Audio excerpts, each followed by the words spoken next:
audio? I guess so. Do you want the power? No, not until I need it. So, where is everybody else? Everybody's a little light today.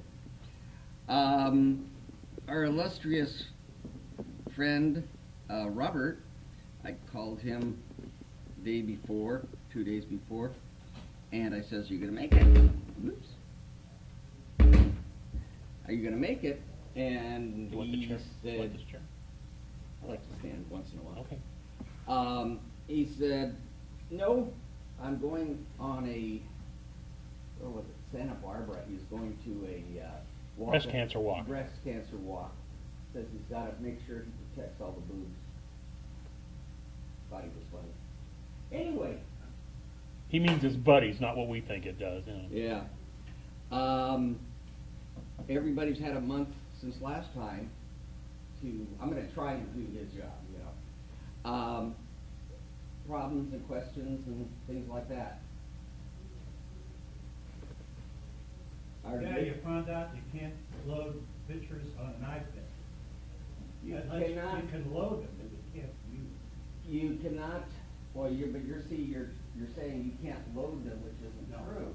No. Actually, what he wants is you want to be able to view them only. Right. Yeah. View them only. You're right. Can't be done. Can't be done. You cannot. No, use they have to be. They have to be. Import. They have to be loaded onto the iPod in order to be able to view them. Right. He's right. The I thing tried is you a lot have of to- combinations. You try and do this, and it won't do it, because usually not enough power and all sorts of other excuses.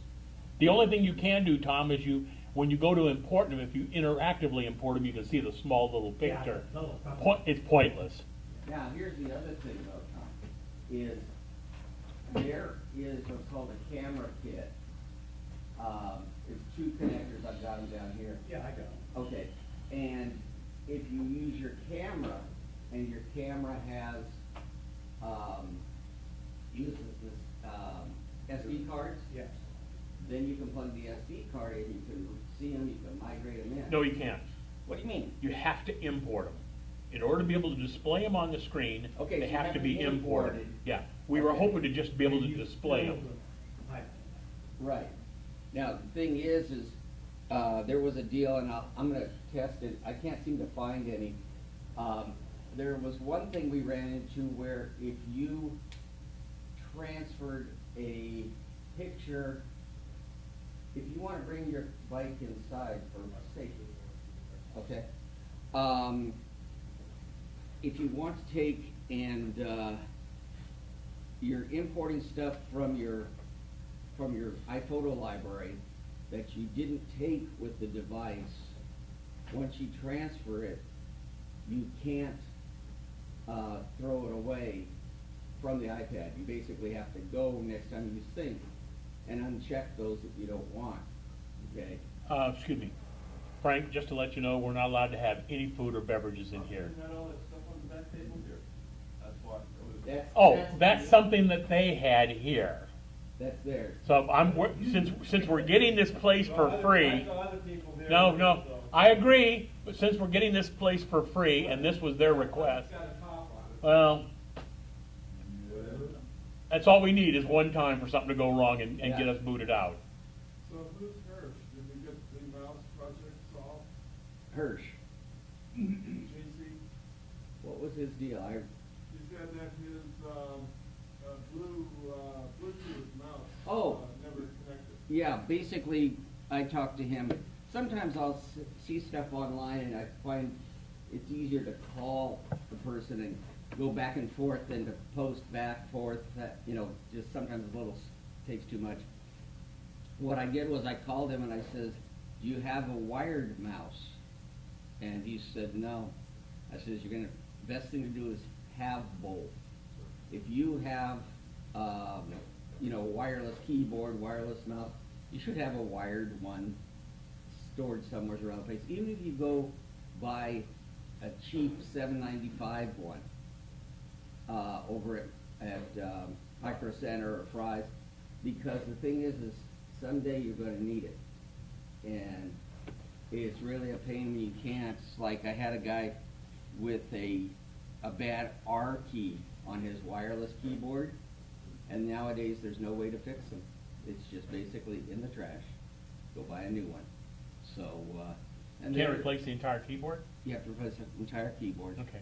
It isn't, I kept it, I'm still gonna just, take it apart, but.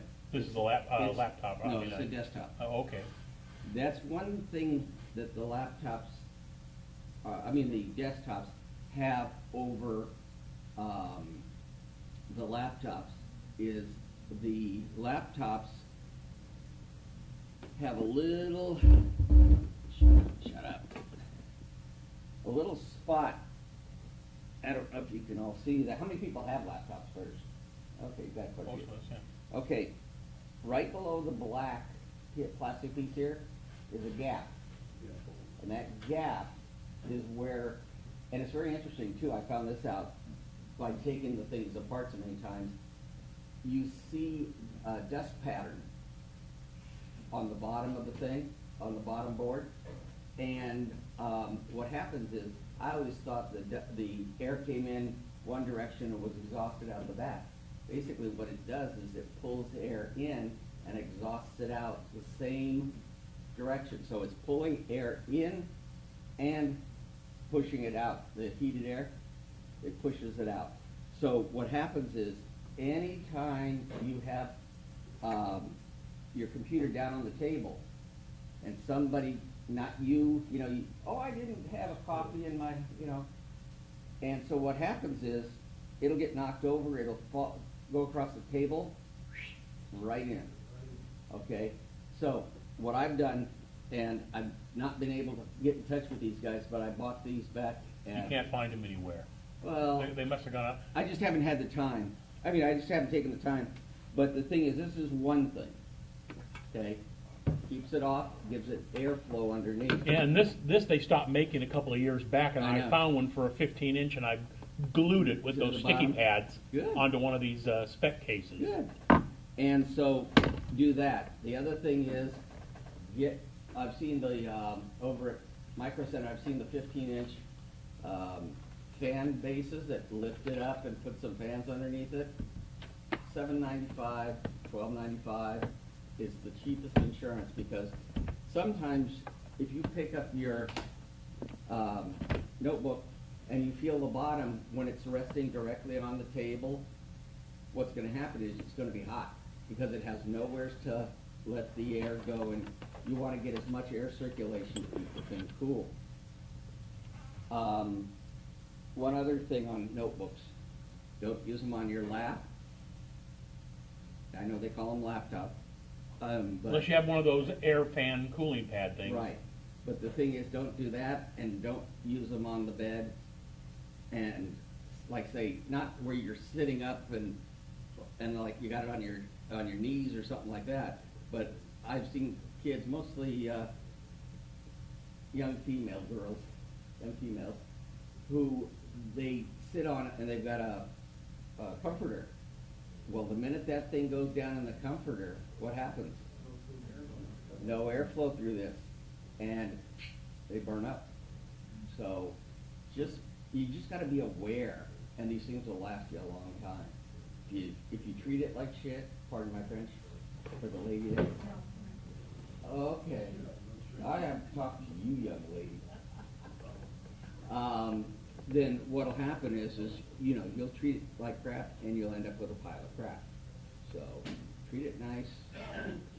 If you've got any questions, always post them on the OACC list. Also, if anybody's not receiving the list, send an email to me at I forgot it now. OACC OACC listmom at oacc.org, or the other simple way is steve@oacc.org. I'll give them both. And let's try and figure it out what's happened. One guy was complaining, oh, I haven't received blah, blah, blah, this. Did he tell me he changed his email address? No.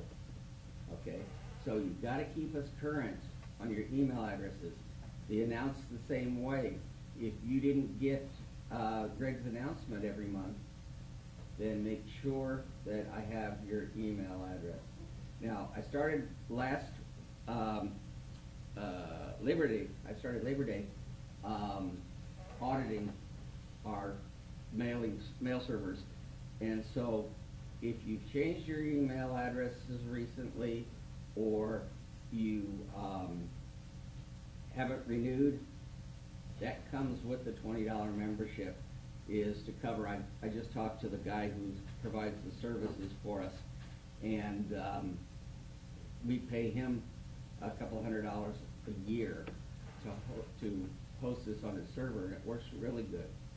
So please make sure you keep us apprised. You change your phone number also. Corky calls to remind people that are before, the month before, the month of, and the month after that your membership is due. And if he has no way to call you, then you won't get noticed. So, anyway, that's enough of that for right now. Just one question about the OACC meeting again. Mm-hmm. You know, most of the time like a widget that comes in the machine, like tells us what the temperatures are. What is the maximum temperature we should have? Sometimes You'd have to 40. Well, first off, these things will shut down when they reach critical mass. All Mac computers will shut down if they get too hot, where they need to be, where it's critical for them. But about, on a laptop, it's around 5,700 RPM for the two fans. Is about where you're maxed out. That's about where the fans max out at. Right, but as far as actual temperature. You know, I hate to admit it. I'm gonna show in the App Store. There's one called Temperature Gauge that you can get for $5.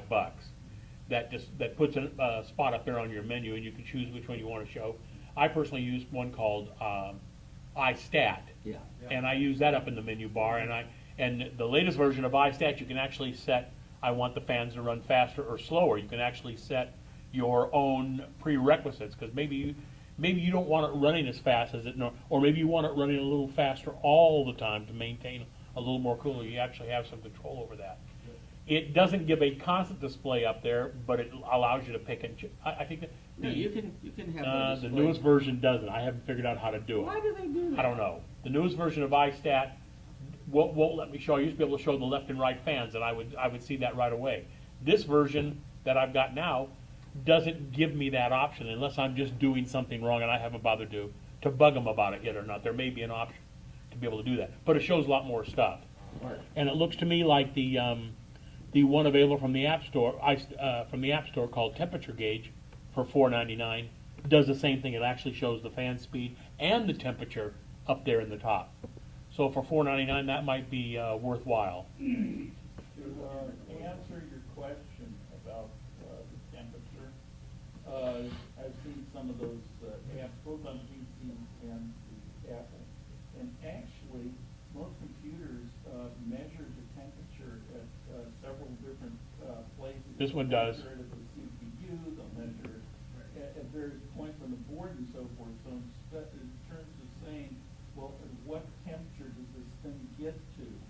The real answer is, or the real question should be, is what's the temperature? Does this part of the computer get to? What Well, temperature does that get to? that's one thing, but the other thing too is, you always remember, you can always go to sites like everymac.com. If you have your serial number, put it in, it will then They'll tell you give the everything. specifications. There's 2 levels of specifications, and I use that a lot. Okay, I'm looking at the, sorry Steve, I'm looking at Temperature Gauge at the App Store. I don't own this one, although I may buy it, because it looks like it's got a couple things I really like. And it's showing 1, 2, 3, 4, 5, 6, 7, 8, 9, 10, 11, 12, 13, 14, 15 different temperature sensors Yeah. in that computer. Now I see them all with iStat as well, but this has got bar gauges for all of them. Plus it's showing an average temperature, which is kind of handy, an average fan speed, and an ambient air temperature to let you know what the air temperature is like in your area. For $5, that might be a good investment. Yeah. So I think I'm going to buy that while we're sitting around here and show it. iStat shows ambient temperature. Yeah. It does, but it doesn't display it up there in the menu bar all the time. And this one will. I think you can select which You know, damned if I'll be able to, I have not been able to get it to display. Maybe I'm just, when we get to that, maybe you can walk me through it if you know how to do it. This latest version doesn't want to seem to do that. Okay, I was working on an old white iMac. These have more sensors than each previous model had less and less. You had the hard drive temperature, you had the optical drive temperature, you had ambient temperature, Power supply temperature, your. pardon me? Because that's power supply. I don't think it does. Which one's wrong? Those sensors. A 24-inch, 2.33 gigahertz, Corky Duo.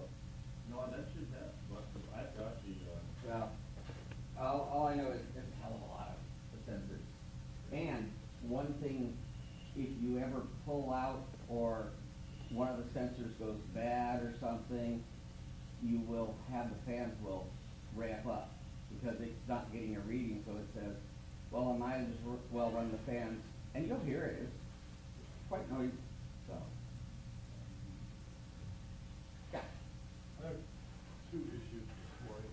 One is I have a computer similar to your a Mac Pro that will not take memory.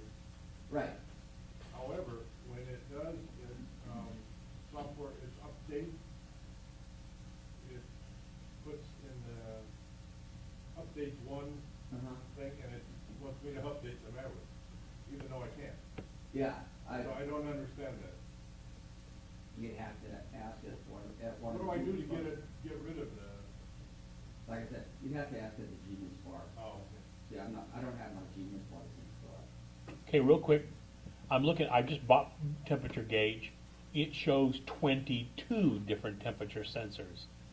CPU 0, 1, core 1, 2, 3, and 4, CPU core PECI, GPU 0, GPU 0 proximity diode, battery TS max, battery TS1 and TS2, SSD, both SSDs in this machine that's showing the temperature of them, the memory slot 0 and slot B and the proximity, the DC proximity, the airport proximity temperature, the palm rest proximity temperature, the platform controller hub die temperature, the right heat sink temperature, and the left heat sink temperature. Wow. Yeah, I'm trying to figure. So for $5, this looks like it might be a real good investment. Yeah.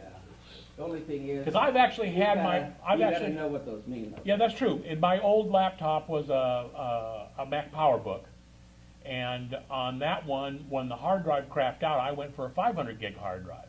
I had a 160 or whatever it was at that time. And mistakenly, I decided I wanted to get the fastest possible speed I could, so I bought a 7,200 RPM drive to go inside that laptop. It works fine. The problem was that drive runs, normally they're 5,400 RPM drives. That drives run a lot warmer. And so consequently those fans, it took very little effort for those fans to max out. And I actually had that laptop shut down a couple of times because it got so hot when I was doing some video compression or something Was like that that. the one I replaced the fan for you? Yes. Yeah. And the fans, I had fans twice. We had fans crap out, Crap out, yeah. probably from that. So it wasn't, the best wasn't always the best in this particular case. I finally ended up buying a cooling pad that I put underneath it, with its own fans to be able to help keep that temperature down, and decided that if I ever do my own personal upgrades, I'll think about it a little bit more. It's easy to ask. Bobby. Ah, there he is. Anyway, I saw two hands. Yeah, I got a hand up. So the guy's asking for a number. How about 120 degrees out there for an internal temperature? For I can go look it up, but every model is different. Okay. Yeah. So the best thing to do, here I can do it here. First off, we'll go to about this Mac, and oh my God, only 2 gigs of RAM. That's really bad. And I'll go get this serial number right here. And then we'll go to Safari.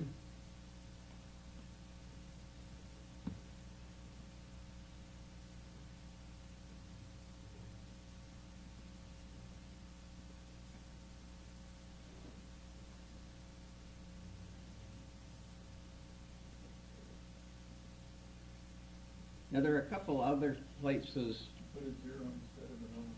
Now, where do you see a zero? I don't see a The zero. .com. Yeah, instead of com, you have C0M. Yeah, you had.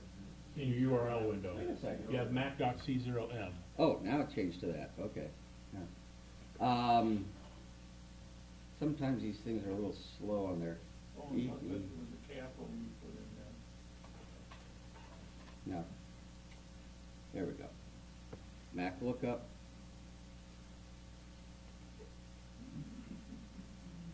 And the best thing to do,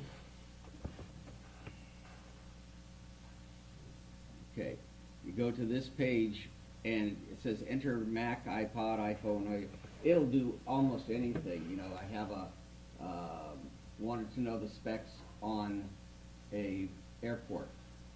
Okay, find out which model it is, because Apple talks about them as being a version 1, version 2, all that, but they don't put it on the device, so you got to find out, is it does it have N, 802.11n, or does it have 802.11g? So I'm going to paste this in here and say look up. Okay, and it tells me that this is a late 2008, it's called. And it's a MacBook Pro Core 2 Duo, 2.5 gigahertz, 15-inch unibody. It even tells you, you know, what case, because Greg had one before, was the one that's stamped aluminum, and that's in a whole different, you know, other series. Then you go right here. So this gives you just the quick highlights, but you go right below it and complete, and it takes you through a bunch of that. Then it tells you all the tests they've done, what kind of RAM, if you need to know what kind of RAM you need to buy or something. And somewheres in there should be temperatures. I've not done this because it's never come up. Does it have a find function? Can you do a find and type in temperature? I don't know. Yeah, type in. One thing it does tell you is when it was released and when was it taken off, you know, put away. Original price, estimated current retail.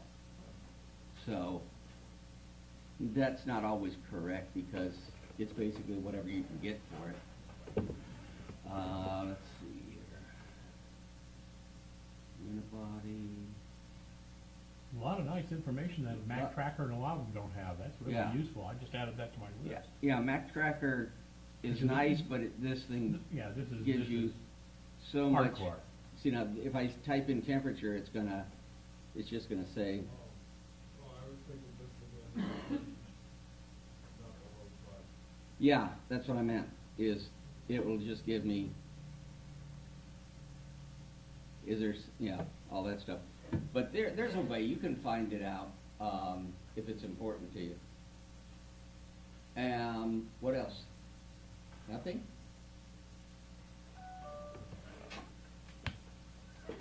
Answer the door, will you? Yes. On my iPhone, I have a pouch like yours and I carry it in. Loved it. When my phone rings, I do what you're doing and pull it out. Pop it up like that and grab it. When I'm doing that, I'm hitting something, touching something, so that it cancels, turns the call off, or ends the call, and gives me a menu. Says, do you want to call this person back in an hour, or 10 minutes, or whatever? Type in your.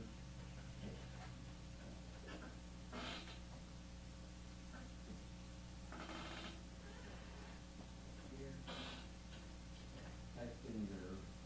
Hey, Steve, with any luck, we'll see an iWatch or something like that on Tuesday, where we won't have to take the phone out of our pocket to see who's calling. We don't know yet. Go ahead and type in yours, and I'll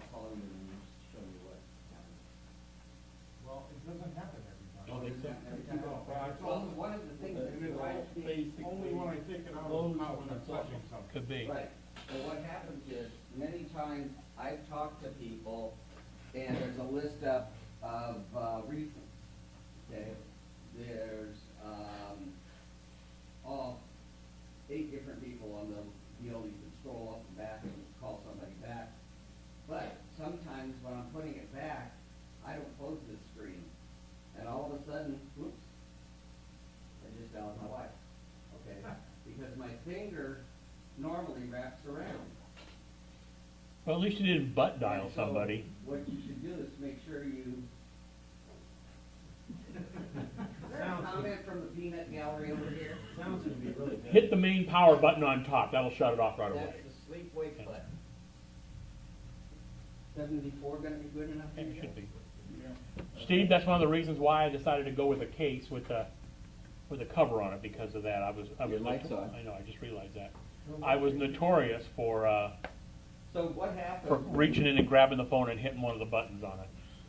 If that's up, when I go to put the thing away and my finger just touches any one of those, it's gonna dial. This is one of my biggest things that I wish they would ask user groups and stuff like that from Apple is, okay, we're ready for, Future iOS enhancements. 8, okay?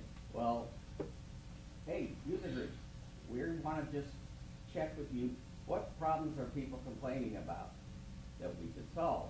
And this is one of them. I believe there should be a deal where, you get, to set one tap or two, or one click or two, for anything you want. You have some of these things where, let's see, access to your microphone or to these other things. You can set settings, yes or no, can you do that?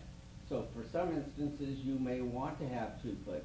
If you're typing on the keyboard, you don't want 2 clicks. Well, remember, the new iOS 8, when it comes out, will offer for the first time third-party extension capability.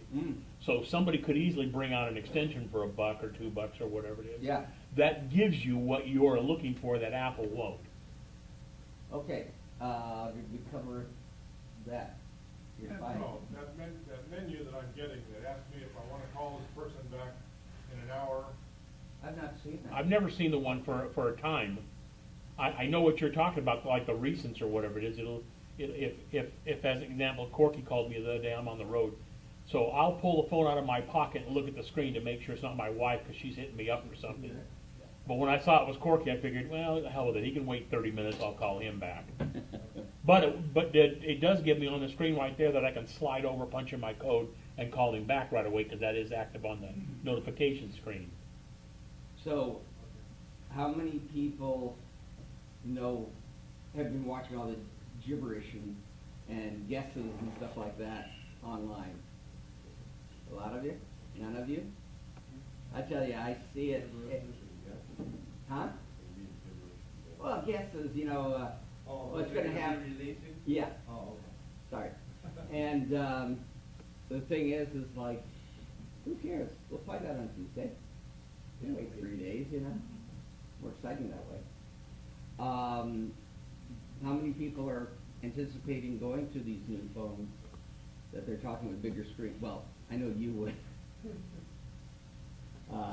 But I don't know. We'll have to see what it gives because I just have the 5, and my wife just started her job about a month ago at Starbucks corporate, and they gave her a 5S, to use, and it's different. You don't have to click and all that stuff. You just touch and it wakes up, but it's a little gimmicky. So, anyway, that's it. Yes, sorry. Something, when you were talking about tapping and everything, and accidentally brings something up, this brings up something that's been irritating for me for some time on the web, and it doesn't matter whether I do it on the Mac or on PC at work, I have the same problem. Mhm. On a lot of websites, you'll scroll down the page, and they've got hotspots all over the place. So you're scrolling down the page, and all of a sudden, boom, you accidentally hit a hotspot in your office into thin air. Yeah, Is like there say some- for instance, you're scrolling down and, you touch something, you wanna go to this MacBook Air, but you end up. Now, here's one thing that I'm gonna mention to you that drives me nuts, is when a person brings in their notebook and, there's an option for the trackpad where you can find your spot and just go tap. Okay, you don't have to click it or anything like that, you just go tap. That is the one that drives me nuts, because the thing is what that's doing is basically you could be going around, and if your finger's too close, just like on the iPhone, it will perform that task, and then you're off in someplace you didn't wanna go. Yeah, but I mean, like at work, we have PCs there, have no choice. That's your fault. No, it's my chief boss's fault. But, you know, you'll be scrolling down, I have a regular mouse there Yeah. instead of the trackpad. But same thing happens with the trackpad in my Mac. I go down, you know, and get some, especially on something like CNN.com or something like that, where they have a whole bunch of things with ads on one side and everything. Is there any tricks to avoid, that sort of thing? That's really, really kinda hard to do, unless they had a setting where you could, Ad block plus. well, that's what I was just gonna say, ad block up here. My son put this on, and you can turn it on and off, you can run it, say, don't run it on this page, don't run it on pages on this domain, but basically, It's not necessarily ads that'll, like when I'm on CNN.com or UPI.com or something like that.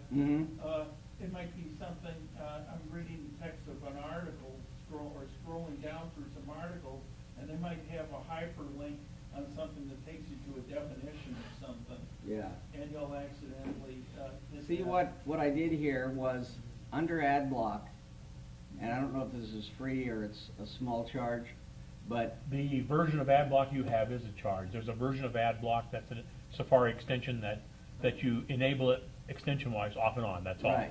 And then And this this version one- allows you to be customizing it.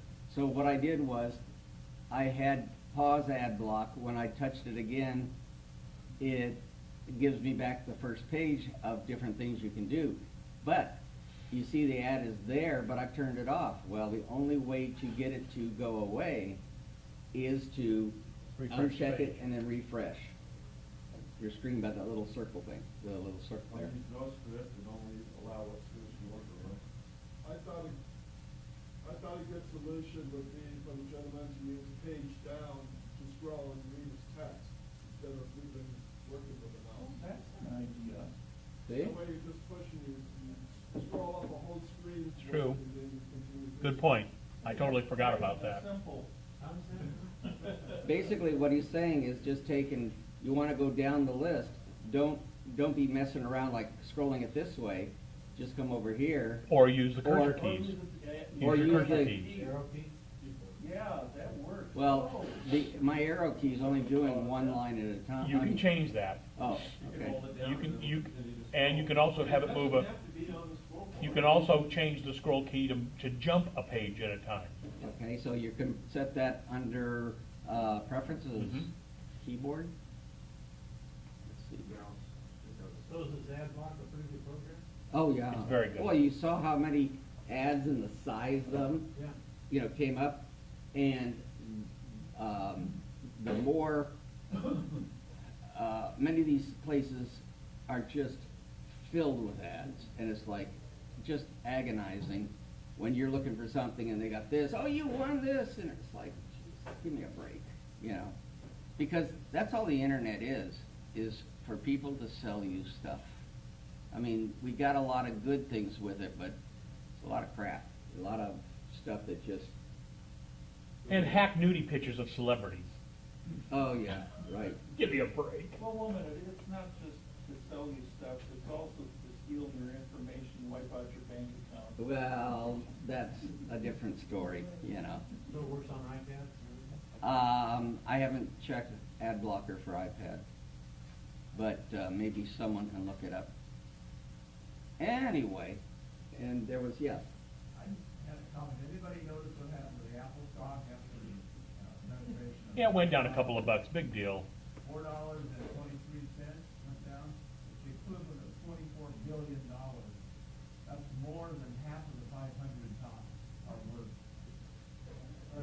there is ad block for iOS. But you gotta remember, part of that drop in price was also due to the fact that Samsung had their introduction. They did it a week. Part of that drop in price on stock was also the fact that Samsung had their big debut last week. Yeah. So we'll see what happens this Tuesday, what goes on. Okay, there is, I'm looking at, there is ad block for iOS, iPhone, iPod, iPad, and it's free on iTunes Store. Great. Well, let's see here, Apple. It was 98 something yesterday. 98, 97, up 85 cents. Google was up $4. You know what? It doesn't make any difference what price it is if I don't sell it. That's right. You never lose money until you sell it. Yeah. Well, I won't lose money pretty much anyway. Have you seen the one, watching Shark Tank last night where they had the iPhone where we do a rotate? Now, Oh, that's been around for a while, a little device it sits on or whatever to do that. yeah, there was, I got to it late. Yeah, I must have missed that. I must have been at the beginning. It was good. Yeah, I'll have to go back and, just grab somebody got a chair. And there's plenty of folding chairs up here in the front as well, so. Good. See, chivalry is not dead. Oh, there's one. She's got one. Okay, now who did? No caller ID. Oh, you think I'm gonna call? How many people just ignore them? Well, and then if I get a call, Then I get a if I get a message. call and I don't answer the phone and I call that number back and they've blocked it at their end, it's now blocked at my end from this point on. Yeah, yeah. Sometimes it just drives me nuts because, like, say for instance, for me, somebody's calling me and they have their phone number blocked. I know a guy right here in this room who does that, and what happens is I ignore it, and then he'll leave a message, and then I'll call him back. But the thing is so many of those, you know, you still, even though you get more of them at home than you do on your iPhone or your cellular. But the thing is I got the biggest problem is I have house lines, and years ago to get in the Yellow Pages you had to have a business line, which was done also by the same company, Pac Bell. And what happens is when you go and put your numbers into that do not call list for residential only. So what happens now is everything goes to voicemail. If they want me bad enough, they'll either leave a message or There's plenty of folding chairs up here if you want to come up and get one of these chairs. Yeah. So My friend took it one step better than that, see, because back then you had to pay to be not listed in the phone book. Oh, I still do. So, yeah, I don't know. So, my friend had him put himself down as his listing in the phone book was not home, I am. Yeah. And the phone company was dumb enough to accept that and send a bill to not home, I am. Oh, yeah. And unless you knew that trick, you didn't know who that was, so. So, that's another little thing off topic, but, okay. Once, going twice. Yeah. I do have a question that pertains to an iPad. This will take a little bit, if you've got some patience. I'm trying to bring it to be a computer, which it's not. But I'm just trying to see how close I can get to having where I plug in the USB and say, okay, does that show up on my desktop? Do I have acknowledgement that my iPad's connected to the Mac? Am I able to transfer Word documents, Pages documents, notes, photographs, and then hold it on the iPad? Is there special applications that I have to buy? This all came about when I saw an ad for an adapter, a lightning adapter that accepts USB and also SD RAM. And I thought, well, gee, That's for the cameras. looks like something that I could transfer documents, data, as well as cameras. So when you open this up to the iPad, it automatically says what application you want to open this with. Mm-hmm. And the applications aren't going to open what I want. So Do you understand that the operating system on the iOS operating system doesn't work like a normal computer operating system? I'm finding The that- documents are, for all practical purposes, part of the application. They're not standalone. There's not a documents folder or a home directory folder or anything like that. Instead, they're recognized that they can be opened by A, B, C, D, and E, even though theoretically they could also be opened by H, I, J, K, L. If they're not given that ability, they can't do it. So like, I'm changing positions at Broadcom to a different department. And wouldn't you know, after I sent in my resume, updated my resume at home and sent it off in their online form to the contracting company that I work for, the day before the interview, or the day of the interview, early that morning, because they're going to do a WebEx interview with me over the phone, the gal who's making all the arrangements contacts me and says, can you email them a copy of your updated resume? Well, I never thought to do that and bring a copy with me to work, and say, because I'm staying within the same company, but I have Carbonite. So I went to Carbonite on my phone, because I couldn't figure out how else. I could either do it on the company PC. I didn't want to do that. Went to Carbonite on my phone. Didn't have it with me. Went to Carbonite on my phone and saw that the updated resume was there. It was automatically backed up since I made the changes a couple of days earlier or whatever it is. So that's great. I can get them, but when am I going to open them up? They're in Microsoft Word.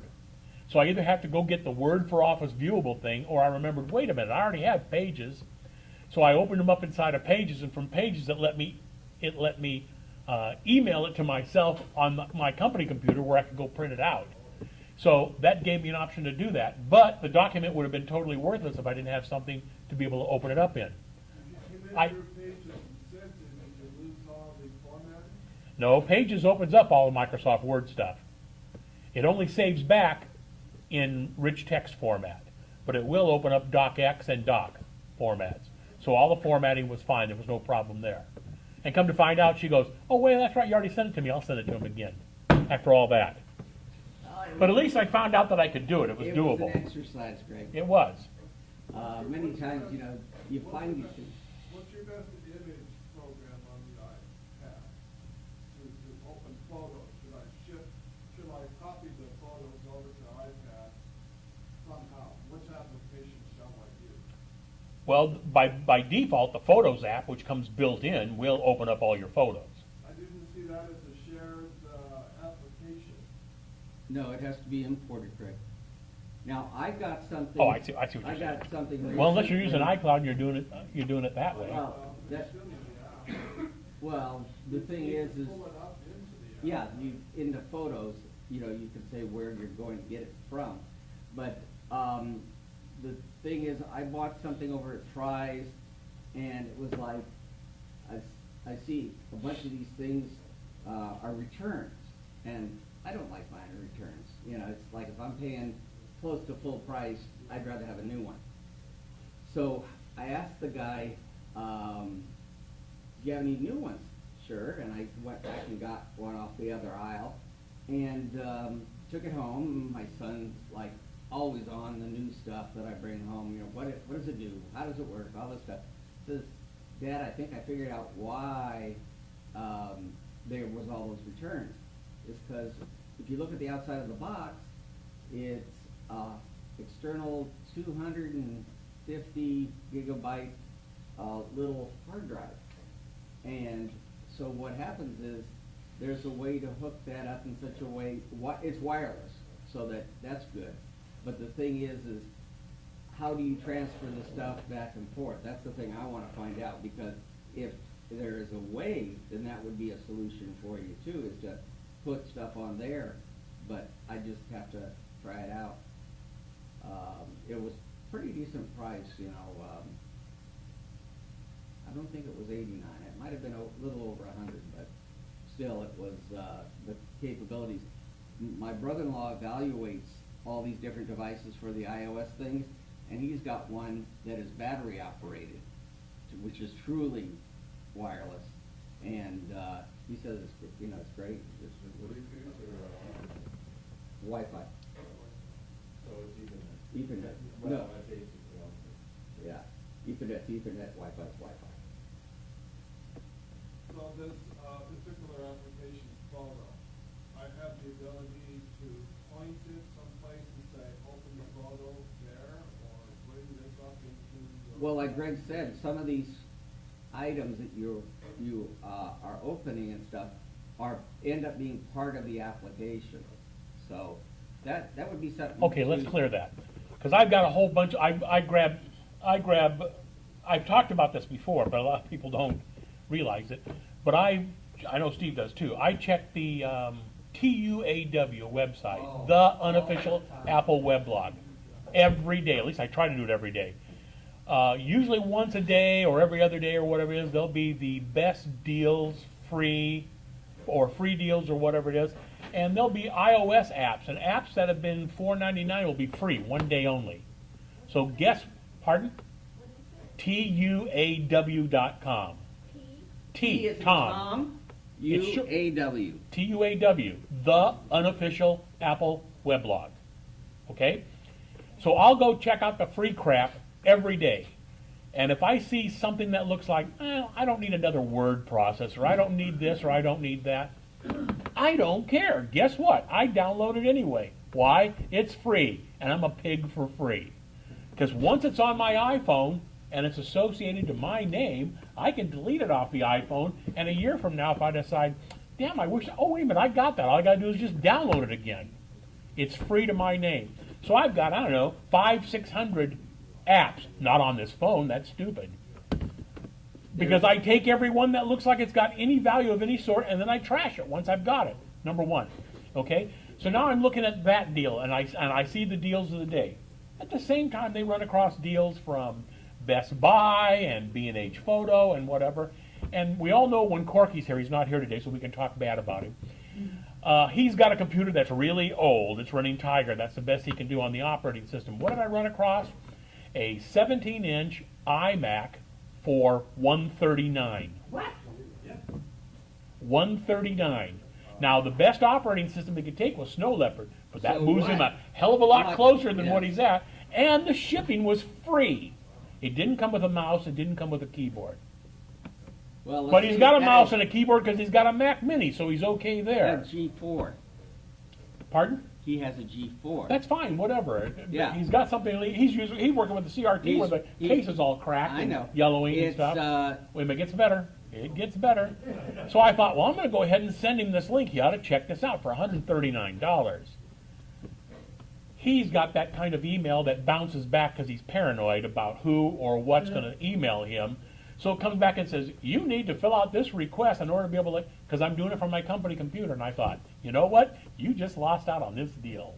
I'm not going to waste my time doing you a favor. Yeah, we're going to do him a favor. and, Yeah.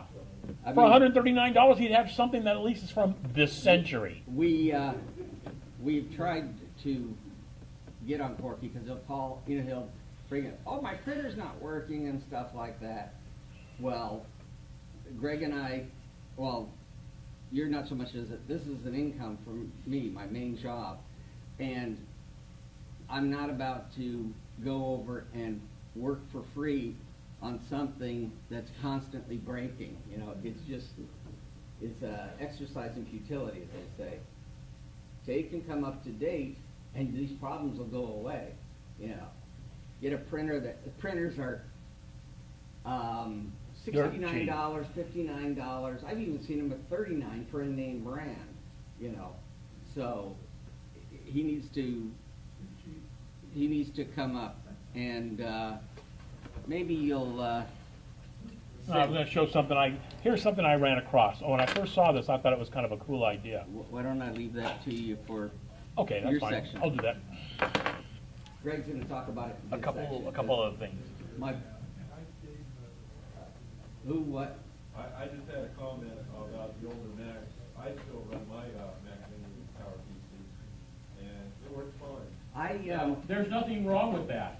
No, but I wanted to mention this, is I don't know if anybody still does, but there is an open source called 10.4 Clock.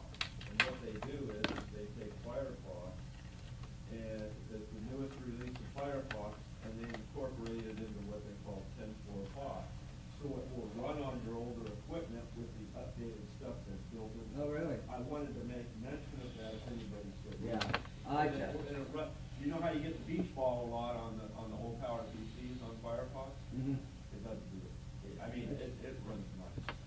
10-4 Fox, well now, if anybody forgets these little things, or doesn't have a pen to write them down, gentleman over here is recording this, and he will put out to me, where he stores the video on YouTube, and so you can go back and through it and listen to it again and find that you like. Now, one other thing, if you're into free apps, it changes. Most of the time, there's a lot of games and stuff like that, but there's some really good utilities and things like that. It's called Apps Gone Free. And every day, they publish, or they put up apps that are free. And some of them are $5 apps, some of them were 99-cent apps. And the funny thing is, even though it says apps gone free and it's by the day, they usually are up for a day and then they expire. But it gives you a list of days down the side, and you can go back multiple days, and some of them have like expired stamped over it, but then some of them are still free. So you might check it out, because there's a lot of good stuff. You know, a lot of companies will take and put up stuff for free for a while, let some people get the stuff, start talking about it. Yeah, Apps Gone Free. What? There are two things, one related to the question you asked originally about the adapter, the lightning adapter that you can plug in for hooking a camera into, or hooking an SD card into. Yeah. And I just went through this 2 days ago. Okay. I went and bought it's like a little pigtail connector. And I figured I'd save myself from buying two. They said the one with the USB connection to Lightning was for cameras. Right. Okay. And then there was another one just for sticking in, and it would only take an SD card. So I thought, well, I've got an SD card reader, a little mini, so it goes to USB. So you can go from USB through your computer, burn it to. But you can't. Huh? It won't take anything but a powered device in the USB Right. connection. Right. No, but Because what it I'm. says there's no, even though it's a dumb, the thing is only a plug to plug something into a USB. Right. It doesn't consume any power. No, it doesn't. It says it you're doesn't offer attaching power. a device, and that device doesn't have any power, so you can't connect it. So I had to get the SD card Right. from Apple to Lightning. Okay. Oh, it's like. And then it accepts that. And it says, Well, okay, you can import whatever you want from the SD. Here's the thing that I was talking about before. Now, these are basically, think of the same thing, but instead of the 30 pin, you have Lightning. Okay. This is the USB. It's exactly that with the Lightning port on it. Yeah. And this is basically USB, but don't plug a thumb drive in it, it won't work.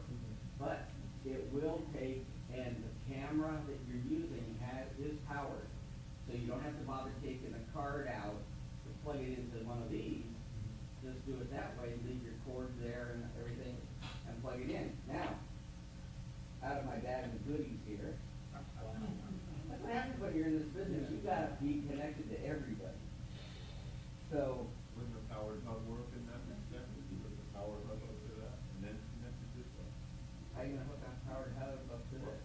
Well, you have the output of the powered hub that would plug into that, and then the hub will distribute a powered hub that has its own power supply. Yeah. That'll supply power, so that wouldn't that cover that if you put a powered hub up to that? Up to this? Yeah. Then you would Then supply. where would you put your, You would plug your, whatever you wanna plug into that. Oh, you you're plug into talking the about- hub. I'm just saying if You you. plug everything into the powered hub, and then from the powered hub, you plug it That'll in make there, sense. don't see No, power. I'm just, Mike. it should, because now it's complicated. you've got a project. That'll teach you for opening your mouth, Frank. But I don't have a computer that has the light. Prove it. Okay. Anyway, those of you this type, the 30 pin, there is an adapter. This one's from Sharper Image. I don't usually like buying, the stuff over at Marshall's, and I would send people, oh, go over there, they got iPad and they've got iPhone cases for like $5, $7, $12 for a iPad case. So what I did is, I take and I buy this, and of course you have to make sure you've got it going the right way, like that, and now you can plug it into a newer iPad or your newer iPhone, and use it that way, or use this one, same thing. Okay? No, I just meant. That's interesting. It should work because you, now it's easy. Just for that reason, it probably won't.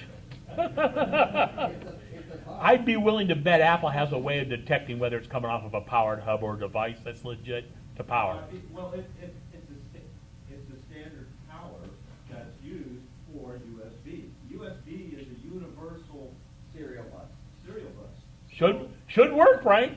Because how many times, if you have a non-powered hub, Which it we only always- allows 1.5 amps, and you exceed that by plugging 2 devices into that unpowered hub. So you would actually need a powered hub. Yeah.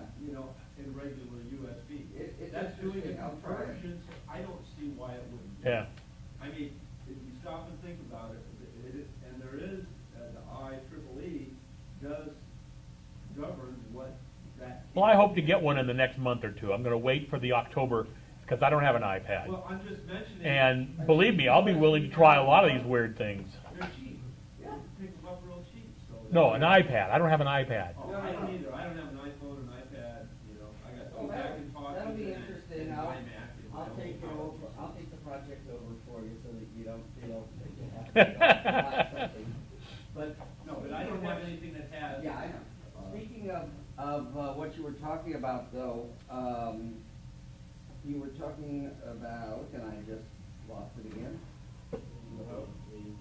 Power hub. I know that. You don't have to tell me that.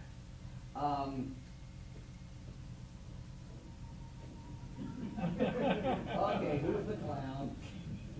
Hey, someone has a portable therapy. You owe me something now. I have one on my iPhone. Are you talking about what I said beginning with an H? Huh? Action. No. Shoot, it'll come to me. It'll come to me up cut. Anyway, what other stuff we've got for questions? Yeah. The other point I was gonna make, there's another discount web, newsletter that they publish every day, is called, Deal Map. Yeah. Deal map, yes. Now, If it's great. really special, it'll be in TUAW as well. Yeah, the Oh, Deal okay. Map will have a little thing on there, or an article. And I remember what it was. I says, I don't usually like to go buy those cables. You can go buy, these are Firewire, but just pretend this is USB to a Lightning or 30 pin.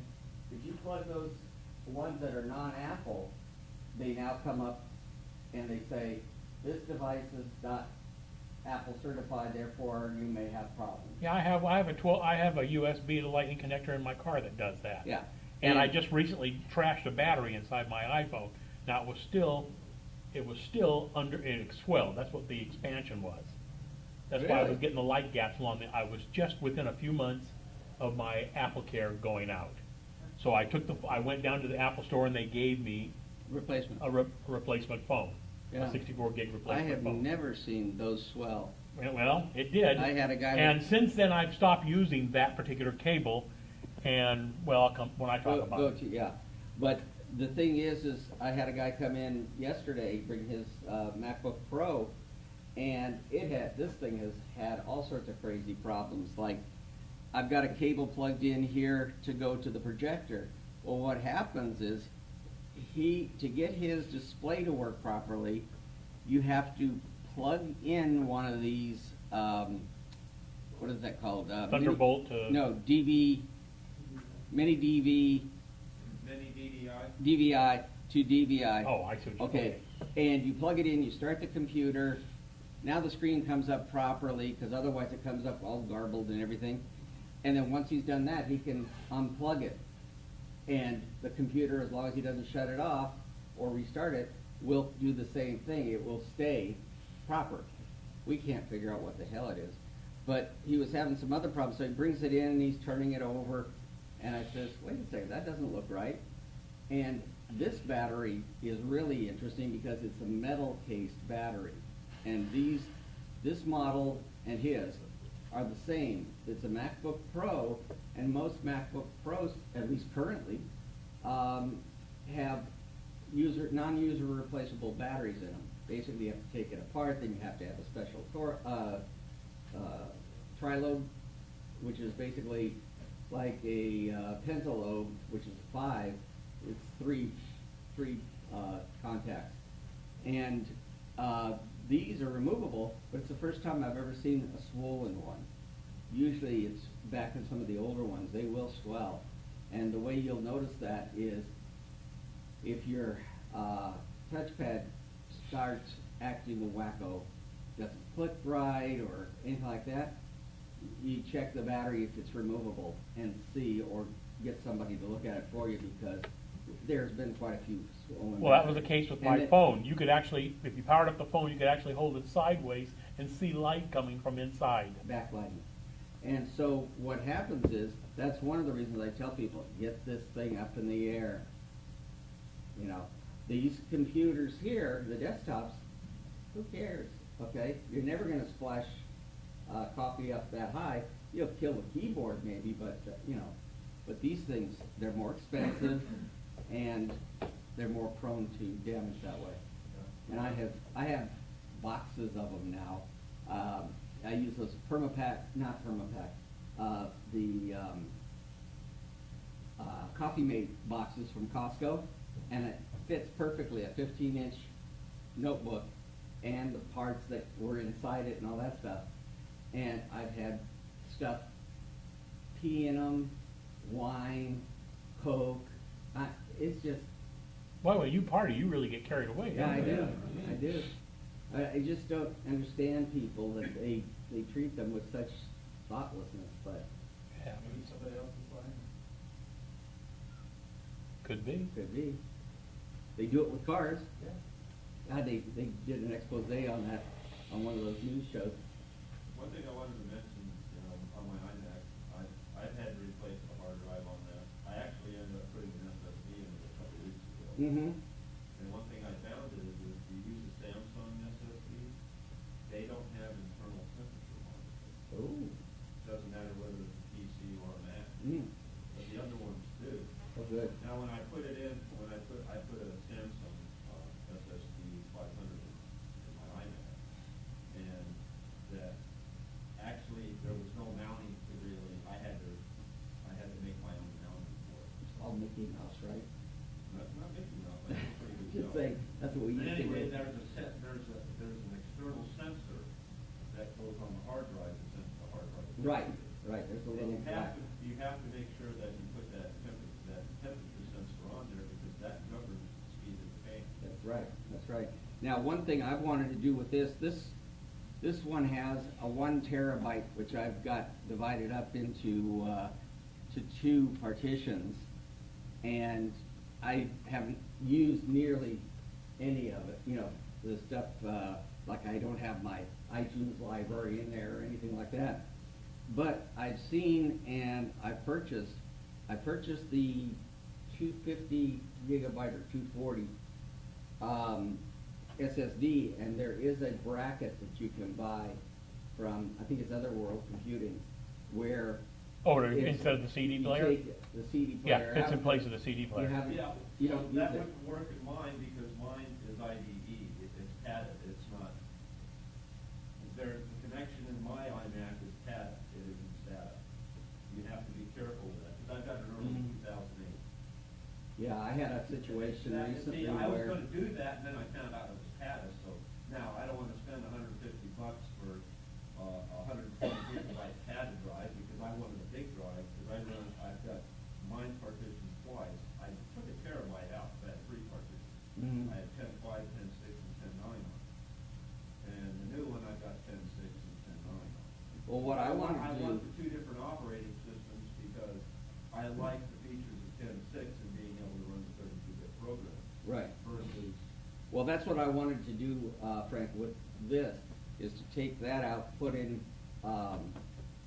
Solid state the drive. solid state drive, and then put in the different operating systems. And I had my son, somewhere's in my pocket here, bag of tricks, there it is. I had him take, that's got it, and burn all the operating systems installs onto this, which is a 32 gig. 32 gig, okay? And basically, and I'll try it right now just for the hell of it.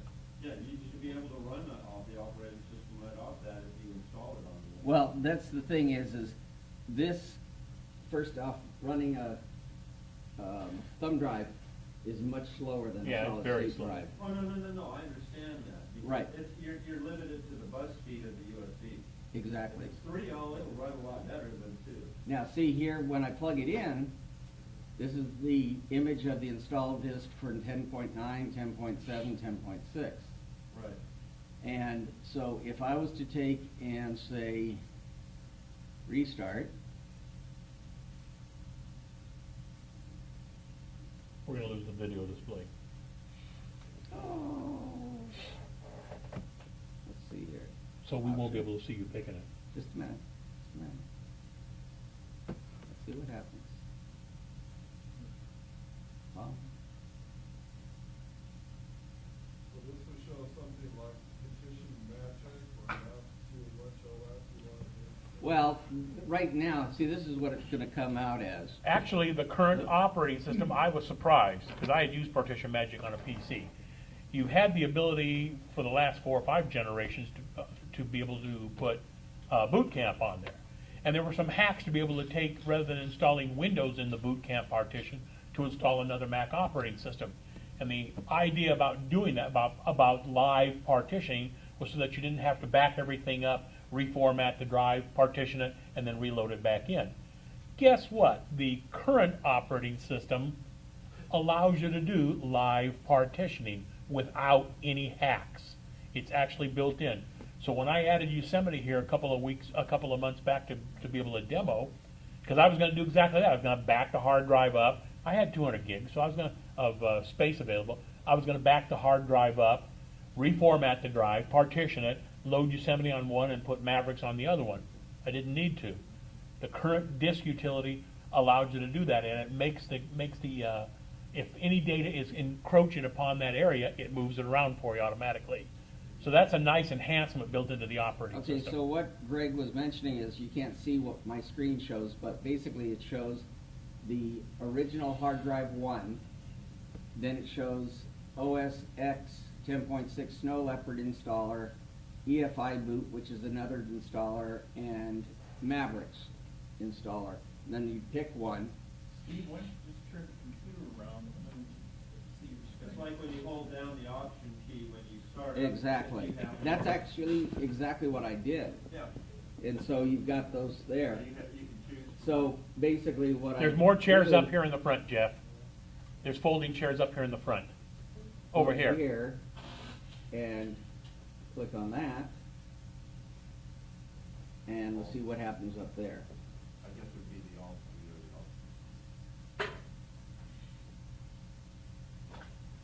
Careful with the trip.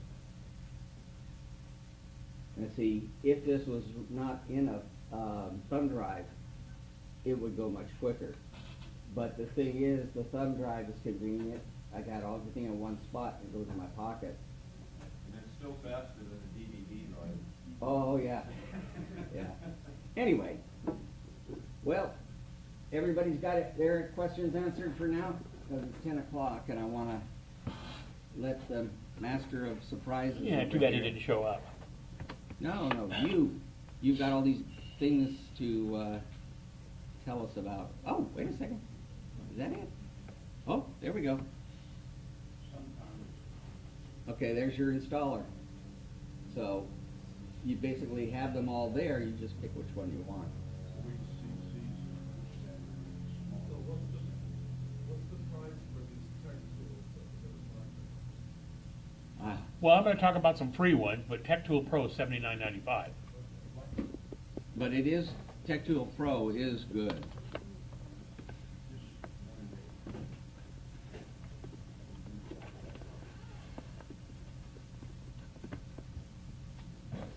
Everybody know how to, that has notebooks, knows how to shut it down without pulling the battery, pulling the plug, anything like that. Basically, you hold down the power key and just keep holding it until it I've shuts got off. 2 short videos I'm gonna show. Uh-oh. More More. satire stuff. Okay. Apple is hard at work, secretly developing a new product that's rumored to be the largest iPad they've ever made. The new iPad is said to be 12.9 inches across, which is almost 3 inches larger than the current iPad, and it will be the first iPad that folds out into a full-size bed. So that, I just spent a lot of money getting the small iPad, and now there's a big iPad that I am also going to. The new iPads also come with a pre-shattered screen for that kind of cool, broken-in look. 12.9 inches is, it doesn't sound big, but it is big. It seems excessive, and it's going to make those people who take the pictures with their iPad look even more ridiculous. Like, well, like this, okay, like now this woman, if you've seen this before, this is what it's going to look like with the new iPad. Yeah, let's hold still.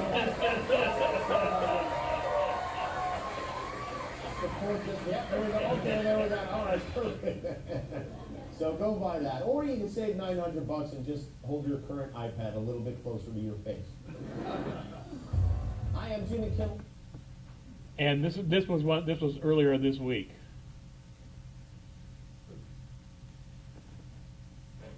Top secret new product from Apple. Yesterday, Apple released an invitation for an event at which they're expected to unveil the iPhone 6 and possibly even the first ever smartwatch. So, of course, they're being hush-hush about it all. This is the invitation. I don't know why, I find it a little creepy. I mean, and if you wished you could say more, then do it, you know. Apple is also reportedly working on the largest iPad ever. It's rumored to be 12.9 inches across. That's about 3 inches bigger than the current iPad. Everyone's always clamoring for the latest Apple device, so we thought we would conduct a little experiment. We sent a camera crew onto Hollywood Boulevard to show people the new iPad, the large one, to get their thoughts. And of course, it's not out yet, and it might not ever even come out, but we went to the Apple store, we bought one of those 27-inch computer monitors, told people this new iPad, and, well, the results speak for themselves. Have you heard that Apple just announced the new iPad Maxi today? Yes, ma'am. Yeah, we actually happen to have a prototype here. We're showing it to people and asking them what they think Okay. about it. If you want to take a look. Pretty nice. Is this something that you could see yourself purchasing? Yes, ma'am. It's pretty awesome. It's pretty nice. Nice size, average bill, it's good. Is this something you could see yourself using, purchasing? No. Why not? It's way too big. Too big. It only weighs like 25 pounds. It's hurting me. Okay. They do have a smaller one they're coming out with. Or in between, it's like 2 inches smaller. I might get that one. Yeah. I might get that one instead. What would you use it for specifically? Probably, gaming. I'm a college student, so I use it for class and stuff like that. So you would take it to class and take notes with it? Yes, ma'am. You would. Is this something you would use? Of course not. Why not? Well, it's not heavy. I mean, you really need to carry it like this, or? Why do you always have to be so German about stuff? Why do you always have to be so German about stuff? I don't know, because I am German. Maybe. Do you imagine yourself taking selfies with this? Yes, ma'am. Facebook, Instagram, I like that. Show us how that would look. I probably take a big smile, stuff like this. Would you use that picture for your Tinder profile? Yes, ma'am. Yeah. Do you say yes to everything? No.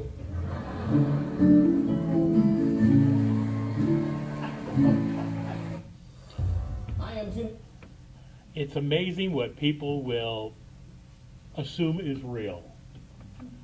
Okay, I wanted to talk about Tech Tool Pro. I've been using this, but we'll talk about these others here in a moment also.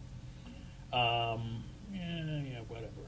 a reminder, every time you start this program up, they always remind you, you should have a backup.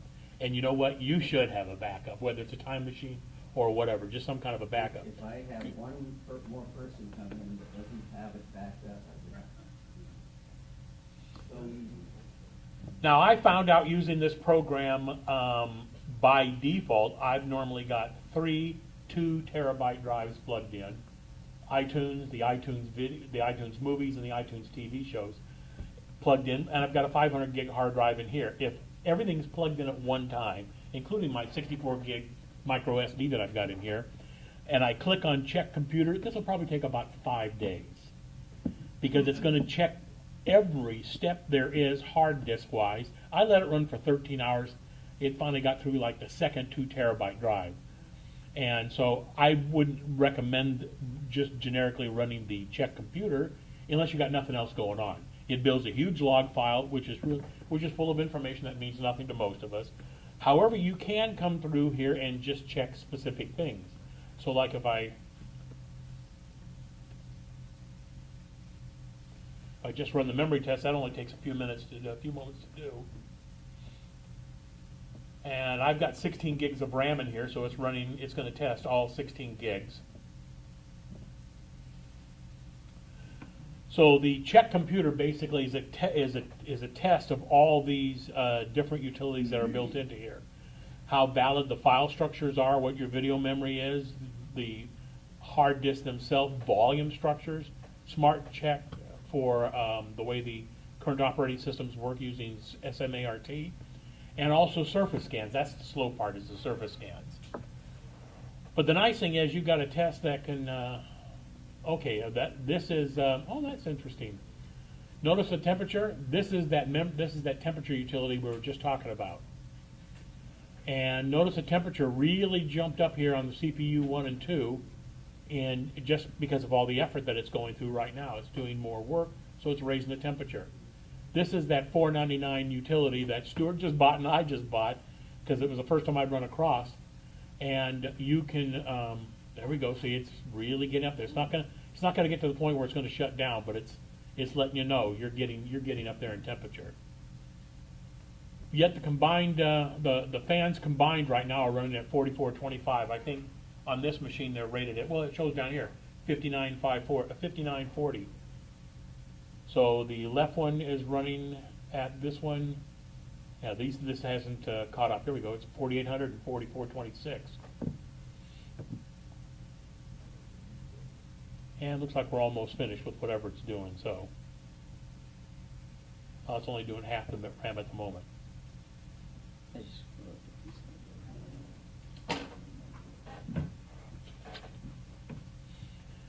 So the reason I ended up buying this program, got on with this, oh gosh, I don't know, 7 or 8 years ago, I guess, or whatever it is, I was doing a lot of third-party work like Steve was, and I wanted to have a couple of general-purpose utilities that I could not leave with an individual unless they wanted to buy a copy of it, but just so if I was working on somebody's machine, it might give me a ballpark of where to go look. And I wanted one. I used a lot of different ones, Allsoft, Disk Tools Pro, and a few of the others that were around at the time, and this was one of the few companies that still seemed to stay with us. ProSoft made some really nice stuff that we saw years ago. I've still got a couple of their utilities, but this is my fallback one. This is the one that I use most of the time. If I click on down here to run the memory test on video memory, this should run pretty quick. Go ahead and kill that one off.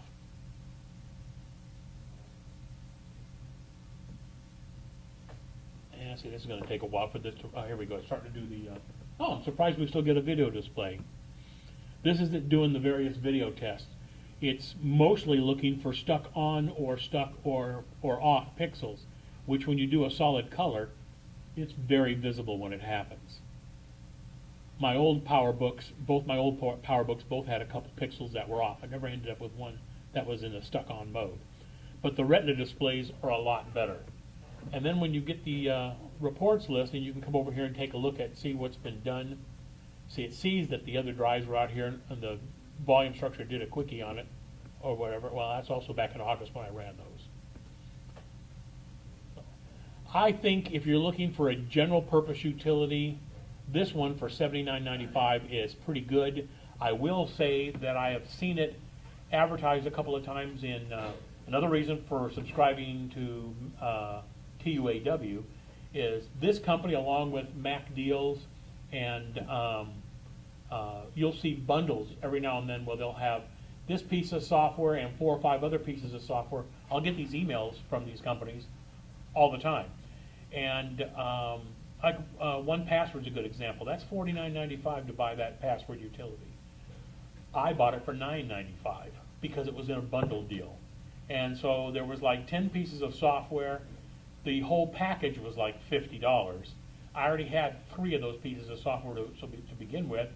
So I just didn't bother to register those 3 under my name and gave that serial number to somebody else in my group at the time. Because that way they've got a legit copy of it now, since I already own that software. It wasn't really a big issue. But I think that that's a really good way to go. Is if you think you have a need for it, one of these tools is really worthwhile. I'd say probably 90% of the problems that you're going to have is going to be a disk-related problem. Maybe a precursor to the drive starting to fail. And so again, backup, backup, backup. But let's talk about some of these others that I was looking at out here. I'm going to notice the temperatures have dropped back already. We'll come back to that one. Some of these we've talked about before. A-Radar, there are several versions out there that are like this. And let's go ahead and start a scan. And all this is going to do is just show us what airport style Wi-Fi networks are out there. And you can see right here, he's got quite a few in this facility. So the one we're on is what the classroom guest, or here we are, CRT guest. It's showing what the usage is, this is what's called the MAC address, not Macintosh computer, but here you can see that it's encrypted with both WPA2 and regular WPA. That noise is every time another network pops up. And those 2 guest one are 802.11. They support BG and N speed capabilities. And so this is a freebie that you can get called A-Radar that's available out there. You have to do a search on this one. It's not available through the App Store. A lot of these are. This one is. This is Alfred. You can see I've still got it up here running. The thing I like about this is, and there's 2 versions of it. The free version, you can pick a key combination to invoke it. I use the default option space. And let's say as an example, I want to go to Final Cut Pro. As I start to type, it figures out probabilities of what I'm probably going to go for. So maybe instead I want to run this total adjustment. I can scroll down, or I could just hit the carriage, or I could just hit Command 3, or you can say you can change the order of search however you want this to do it. So 9 out of 10 times I'm looking for a program, and I rarely will open up applications and scroll through. If I know the name of the program, I'll just type it in. So if I want to look for Word, see WOR, and it got me to the options of Word. It's showing right here the most common one. If I just hit a carriage return, it's going to start Microsoft Word up.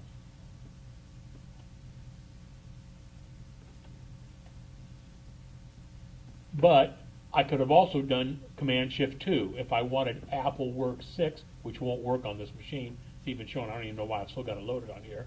And it shows you the path of where that file is. Oh, it's not. Those are documents. So that's kind of a handy feature. It's looking for anything with the word, whatever, as much as I type in, that makes it unique.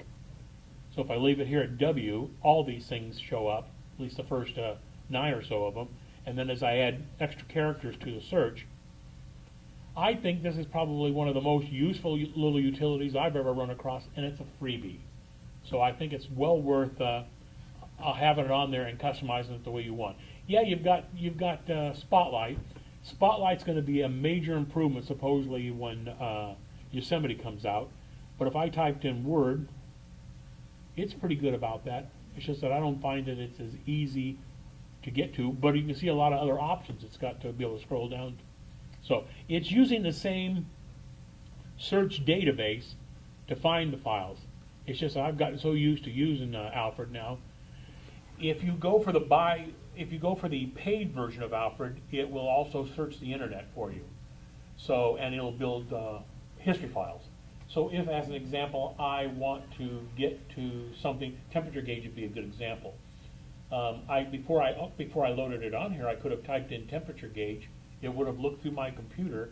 If I had the paid version, it would then go out to the website. Paid version is like $10. Go out to the website. It's not opening up a browser for you to have to type this in. It's going out there and doing a background search to see what's available with the word temperature gauge in it. And those options would pop up on that display, and then you could merely do a command shift, command whatever, to start up your default browser. In my case, it's Safari. So start up your browser, go directly to that site. So that's kind of handy, but I just didn't find that I needed another $10 utility to do that for me. So the free stuff I'll go with all the time. Alfred 2 is available directly from the company, or it's available through the App Store, and it is free. I like the App Store version, my personal preference, because it gets updated automatically whenever the App Store updates them, and you have a notification, so it's only one place I have to go look rather than a whole bunch of different places. I've run across a few of these battery utilities. These are available from the App Store. This one is. Of course, since it is free, they're hitting you up with the ad every time. But and all their other crap that they can send, and do you want to get on their newsletter? Now I decided I don't want that. So I don't want it to automatically come up because I've got something I'm going to show in a moment. But here's your way of seeing what the status of the battery is, their way of doing this. And it shows that I'm plugged in, the battery life is in good shape. I've only fully charged it. These are usually rated roughly around 1,000 full cycles, or yeah, usually that's what the current ones are. I've only done 18 full cycles, and that means I've run the battery all the way till it was dead meat and powered it up. So that's a full cycle. And it's got some extra information here that you can get to if you want to see the full capacity of this battery was 8,342 milliamp hours. As the battery ages, the amount of capacity drops. But if it's over 80%, that's usually still considered good, and I'm in pretty good shape here, so not going to worry about it too much. I'm going to go ahead and quit that one so we don't have any conflicts, just in case. That's battery diag. That's available from the App Store. Does it show the interior stuff battery too? Pardon? Does it show the interior battery? What do you mean the interior? Well, The temperature? no, the one that the interior has to show for the Oh, no, it doesn't show that. I haven't run across one that does do that. I haven't seen that for a long time. It's probably, that might be available inside of the system profiler. And to be honest with you, I don't know if I've ever looked for that or not. We'll take a look here before we get going. So is that what you were asking there? Yeah. Not that I'm aware of, let me put it that way. Probably because nowadays they're so stable that you replace them every 6 or 7 years. It used to be every couple of years. So. Battery Guru and Battery Health are other ones that are available from the App Store, also free. It's just a question of how you like the way that this is displayed. And this one's kind of lame. This is what it shows there. So if you're looking for something that takes up very little menu space, of course the other one only took up an icon, so that was no big deal. But this one at least shows temperature, so that's kind of nice. It even shows the manufacturing date, again the number of charge cycles, its original capacity, its current capacity. So it's shown right there that it's at 98% of its original use. And of course a lot of them will let you do this, excuse me, rate it so that it gets more stars in the App Store. That's kind of a handy little feature, I guess. Again, a third one here, another one, Battery Health. Now let's just open it. We're not going to go for the special offer. Oh, this is taking me to the, this is showing me some of the other stuff they're going to talk about, which we will also. But anyway, here's Battery Health. And so there's a drawback to having a freebie. You may get plugged with an ad, trying to get you to get to the point where you're going to buy something from them. Usually that stuff, when you do buy that app, usually that part of it disappears. My feeling is for free, you shouldn't be complaining too much. You can always go get something else. Here's just another way of looking at it. This is kind of handy if you've got anything going when you're not plugged in power-wise. This gives you, let's see if it'll work when I take the battery. There we go. So that's kind of a handy little deal for somebody using a laptop. If I'm just doing internet browsing, it's making the assumption that I've got roughly 8 hours and 22 minutes worth of internet browsing, or 7 hours and 30 minutes worth of music playing, or 3 hours and 37 minutes worth of movies, or if I leave it on just standby, 46 days. That's kind of a handy feature. This is the only one I've seen that does that. Yes, sir? Is there anything, since we're discussing batteries, is there anything that you draw down your battery, like if you want to take through a full cycle, you get it all the way down to, 1% or less, so that you can charge it fully? Yes, there is. And it was, oh shoot. There we go. This was the one that was recommended. This is available to the App Store, but it's like $3.99. This was recommended to me by Adrian, who's only with us occasionally now due to changes in his jobs. And here's its breakdown. It's called Fruit Juice. I love these names that these people come up with. And so you've got basically the same kind of information you're looking at right now. I'm going to go ahead and plug this back in before I forget. And that'll change. This will get updated here. I can come over here and look at a power history graph, which is kind of nice, and over what's it look like, assuming that's going to mean anything to me. I can come back over here and look at battery info, and here's a breakdown of what the status is right now for this. So it's got all the same kind of information, but it has this feature which I think is great, what they call a maintenance cycle. And if you've got this turned on, which I do, about every other month or so it'll come up and says Fruit Juice is recommending that you do a power maintenance. And so it tells you to unplug the power, and it reports a status at, it's got predetermined settings, but you can go through and then set them yourself. But it'll say, I'm at 50%, I'm at 40%, I'm at 30%, I'm at 10%, at 5%.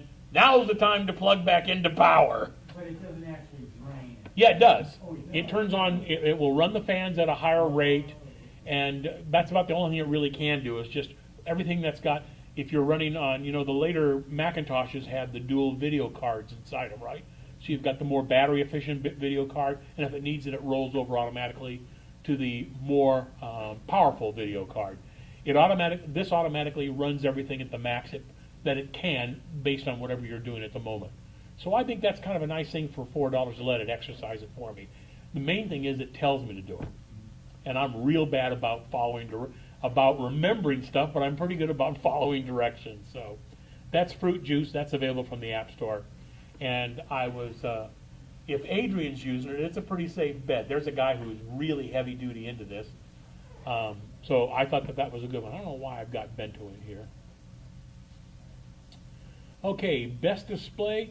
This is an interesting little utility. I didn't think it was as good as the one that I'm presently using, which I'll show in a moment here.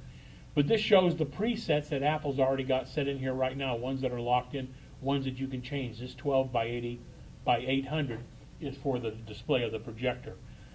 Again, it's a freebie. I don't think it's really well done. I think display menu does a better job. And here's display menu. This one I usually have all the time. And they've just recently come out with a display menu pro. I'll have to look at it.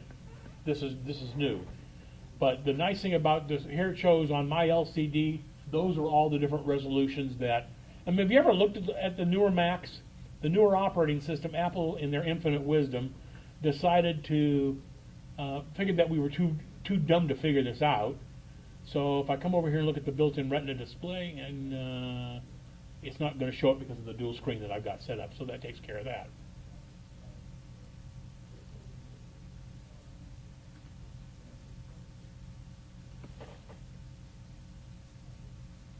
Just lower the brightness on my screen. But normally you'll see icons up there that say most amount of resolution, best for visual display, biggest icon. They don't show the numbers. They show what their recommendations are by showing the font size in relationship to the windows that you're working with. That's fine. But the nice thing about display menu is it actually shows you the resolutions and what the aspect ratio works out to be. So these are all 16 by 10, but as you get down here into the lower resolutions, you got 16 by 9, and here's the old movie relation, 1024 by 768. This is what video projectors were for a long time. We're limited to that. So that gives us a bigger image on this screen, but less real estate to work with. So this is what my old PowerBook was, 1440 by 900. This PowerBook doubles that. Well, actually, it's 4 times, 2880 by 1800. The problem with that is it's so little for my view, for my crappy old eyesight. I'm going to be 63 here in a couple of weeks, that I just had a hard time with it. So I've decided to go, my normal resolution, I stay with a 1680 by 1050. That seems to work out pretty good for me. But when you've got a video projector plugged in and you're mirroring the display, the option is to mirror the displays or to use them as a continuous screen where I'd have a left and a right image kind of a deal. When you're mirroring the displays, you pretty much have to work with the resolution of whatever that one can handle. And the way that they have that one set up, the best it can do is, as HDMI, is 1280 by 800. So the Mac will try to match it, the current operating systems will try to match it they can. And in this case, it did it. And you can get directly into the system preferences if you need to go to the display. Here we go. You can see that I could undo the mirror displays. We're going to lose that here probably. Yeah, see now it's a continuation as I move around, but I'm seeing something different on both of them, so I'll go back to mirror displays. So that's kind of nice. It's a nice little feature, and display menu's a freebie. Do you need it at home on a desktop machine? No. But on a laptop, I think it's invaluable. It's much easier than going to system preferences, especially if you're going to take this and plug it in somewhere else. Here's a really cool thing I like about it. Let's say I'm working on a page, maybe in Photoshop or something like that, or a website's a good example. So I go to, let's go to Safari. Oh, you're not going to be able to see it. Okay. And if I go to look at, if I went to look at OACC.org, and I'm going to redo this one of these days, like set some time aside, you can see I don't see the whole screen because the limitations of the projector here. But let's say as an example, I was going to redesign this web page over, and I didn't want people to scroll. 1024 by 768, which is a much lower resolution, but it's probably a more common standard for the billions of people that are out there on the internet. I would probably redesign these pages from that standpoint of being 1024 by 768. The problem is I can't see the entire page at one shot here. One of the nice features, it won't work here if I do it, but one of the nice features is I could go in here and set this to a higher resolution, expand the Safari window, and see what that page would look like at that person's computer resolution. So if I'm really into web design and I really want to do things the right way, I made this with the one that I had at the time before I thought any more about it. That to me is a really kind of a handy feature for having that shortcut to get to all those other set resolutions. And that's Best Display. That's available for free in the App Store. This was something I ran across the other day. So let me plug another hard drive in here so that it sees. This would be really useful, I think, for somebody like Tom Mattis back there who does a lot of video editing stuff. I assume you're still doing that, right, Tom? Yeah. If you've got third-party drives or whatever, this one is designed to test the drives based on video and video compression. So that's its sole purpose is how fast can I write data to that drive and get it back from a video standpoint. And so it shows the write speed and it's constantly going back and forth. And the nice thing is down here, I'll have to scroll this up a little bit.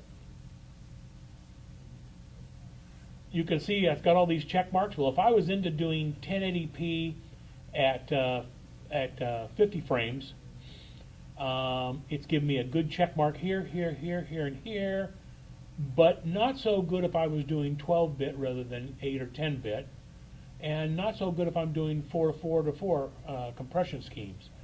The drive itself can't keep up with it, or it might be the fact that this might be a USB 2 drive. It probably is. So that's kind of handy, but you're only going to use it the 1 or 2 times. That's it. It's a freebie. So it's kind of nice from that standpoint, but you can see the limitations that you've got from a video standpoint right off the bat. So I thought, hey, you know what? Price is right, it's free. So I'll keep that around. I don't know what I'll ever use it for, but I'll keep that around. But again, it was free. This is a great little utility. I think people who use their calendar more often would appreciate it more than I do. And it's called Blotter. And what it does is you've got a lot of different options that you can set up here. But as you put information into your calendar, it blocks out those times. You can see right over here on the Right Now panel, it's showing a divided line at about what it thinks where the clock is at in our 3-hour meeting here. And then depending on what your calendar is set up for color-wise, I have OACC being orange in color, since that's us, and Broadcom's color is red, so I show red for Broadcom, and green is personal, so I show green for me. So I look at it from the standpoint, the green lunch with the gang, anybody wants to join us at lunch. That's kind of a personal thing, because sometimes the wife will let me go and sometimes the wife won't let me go. She'll always let me come to the meeting. So she asked me this morning, do you really need to go? Why? You'll be asleep when I get home. What do I care? So I like it from the standpoint that at a quick glance, you'll see this. Anything that's and you can see what it does right away. If you're not accessing it, it dims to a lighter background, just like the blotter on your desktop would be. Greg, can you set how transparency? No. No. It is preset. So that is the lightest. Yes. If we come over here and look at preferences, you can tell it when I'm going to open it, login, which I normally have, but I had a lot of these turned off here. Do you want the menu bar? Yeah, because I can get to the shortcuts here, so I like that. Here's shortcuts. I never get around to mentioning these. Here's the positioning. Where do you want that to be in relationship? So you can put it in the lower right, the lower left. You can also choose a narrower calendar, the normal calendar. I had the full or the. I found with the full, sometimes it's got a little buggy where I normally had the icons out here, but that's just me. And then I got some, preset layouts. So how do you want the layout to look? Well, you've got, here's what it is right now. Here's the, this is all movable. You can see you can make the panels bigger or smaller if need be. If you want to show more times about them, it's reflected right away. Here's my to-do. So these one here, here's the normal one. So it's picking what it thinks is the default starting location for you that maybe you want to do. I never do the to-do, so why bother to have one? So here's the right now, which is the one I've been using here. So that's kind of handy from that standpoint. And then here's your choice of calendars. And whether I want to pick ones that I'm using all calendars, so that's being based on what I've got set up in my calendars utility itself. So whenever I get out of this, after about a minute or so, this will go back to that dimmer environment, which I like. Let me get back over there. Back into preferences and positioning.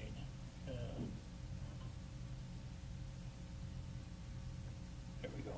Let's go with that for right now. So that always leaves me some desktop. Now I will tell you right away, currently I'm changing my desktop image constantly. So currently I've got it scrolling through some of the Apple pictures. Every now and then you'll get a picture that sucks from trying to see this. So that's just something you have to kind of bear in mind if you're going to have it automatically change your desktop every 30 minutes or so. Okay. I really like that program. And let's go with this. With this one here, I've talked about this before in the past too. This is called Fantastical, and it's available now in iOS and also for Mac. So I've got it on my iPhone as well. Here's what I like about it. Let's say as an example, on Monday I'm going to have dinner with my parents. So I can just start to type.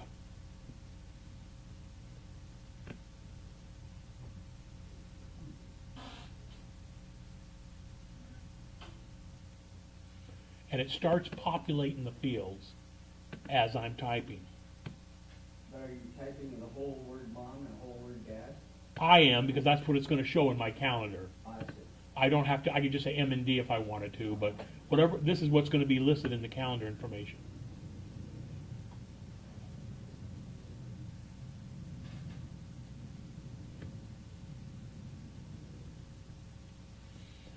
So you can see right away, the calendar defaults to 1 hour, so you can see right away it's defaulted to my calendar, but I can come change it to something else if I want to make it OACC or whatever other one I'm working with. These are all presets that I've got set up in my calendar program for a 2-hour notice ahead of time. And you can see it's already put that event down here, so it's, even though it hasn't been added yet. And then all I have to do is just click on Add Event, or hit a return. And there it is, and it shows up down here in the shortcut. So at a quick glance, not only is it showing the current date here, which is kind of handy, because normally I have the clock up here, but I don't show the date. I think it's kind of pointless, since I've always got the day of the month here in this icon that's up here at the top. But you can see that it shows right there in Monday, I've got dinner with Mom and Dad at 6 p.m. And if I go look at that in my calendar, it shows location, Fountain Valley. I can say, it actually reads the words that you're typing in. What is this called again? Fantastical. I love these names. And it's, like I said, it's available for the iPhone, iPad, and also for the Mac. I think this is $4.99 if I'm not making a mistake, but I've been using this for the last couple of years. This is wonderful. So I can be on the phone. Have you ever been on the phone trying to make a doctor's appointment? They say, okay, we've got you ready for December 22nd at 3:30. I couldn't get the calendar app up and get that crap in there fast enough. But while I'm on the phone, I could be typing in December 22 at 3:30. Now I've got the date and time in. And then if the phone hangs up, at Dr. Harmon's in Fountain Valley, and those fields get populated right away. That's a pretty handy little utility, I think.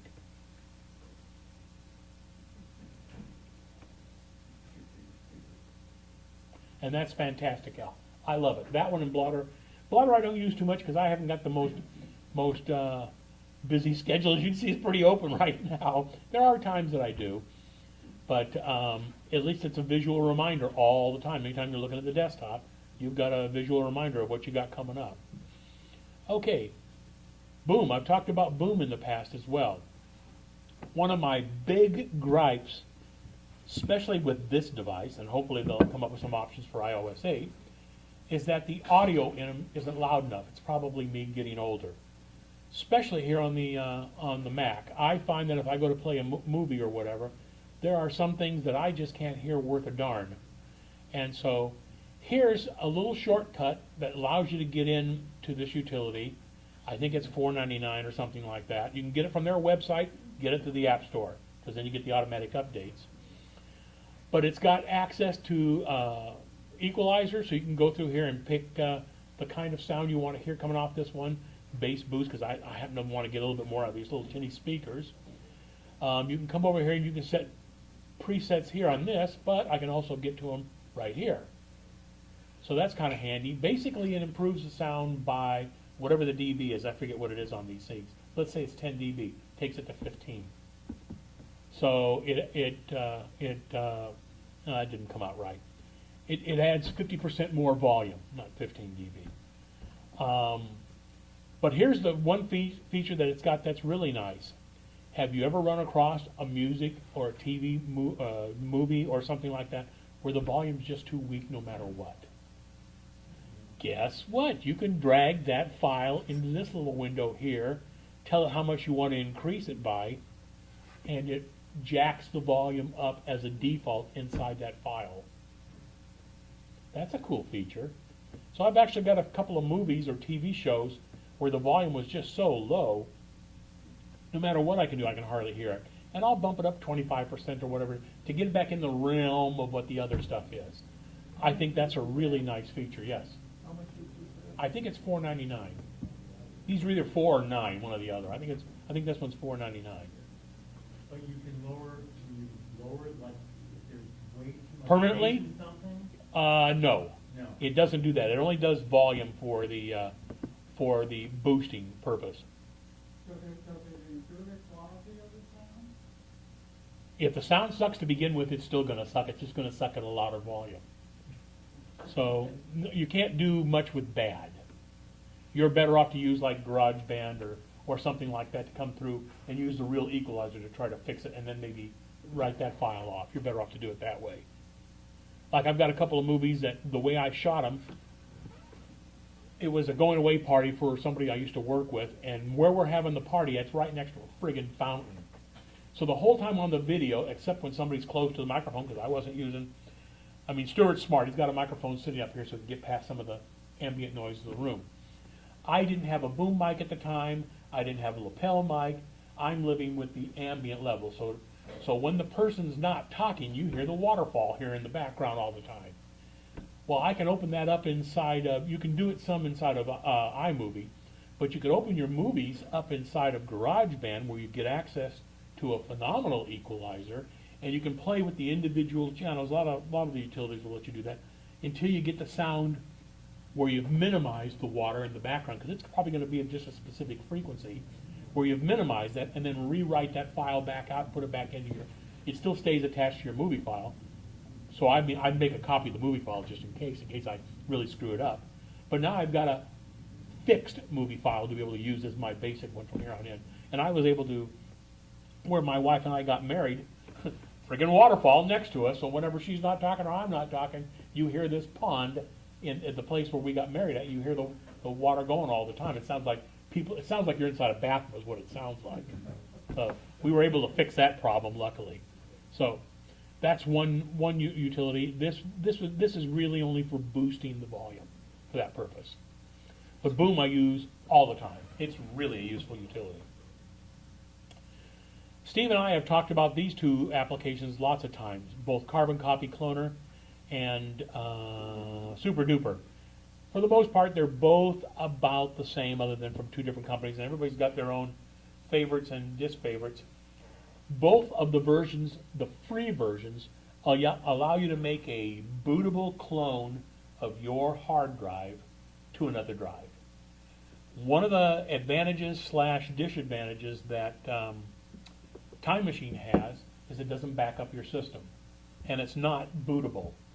So you may be having backups, but it's doing backups from a data and documents and data standpoint, not an operating system standpoint. Yeah, Tom. To make that bootable hard drive, you need another auxiliary hard drive with nothing on it. Yes, that is true. Both of them are that way. So in order to make it bootable, it has to now it can be a partition. Yeah. So it has to think that if you're going to make it, well, let's break that into two categories. You're going to make that bootable. That's the free version of both these utilities do this.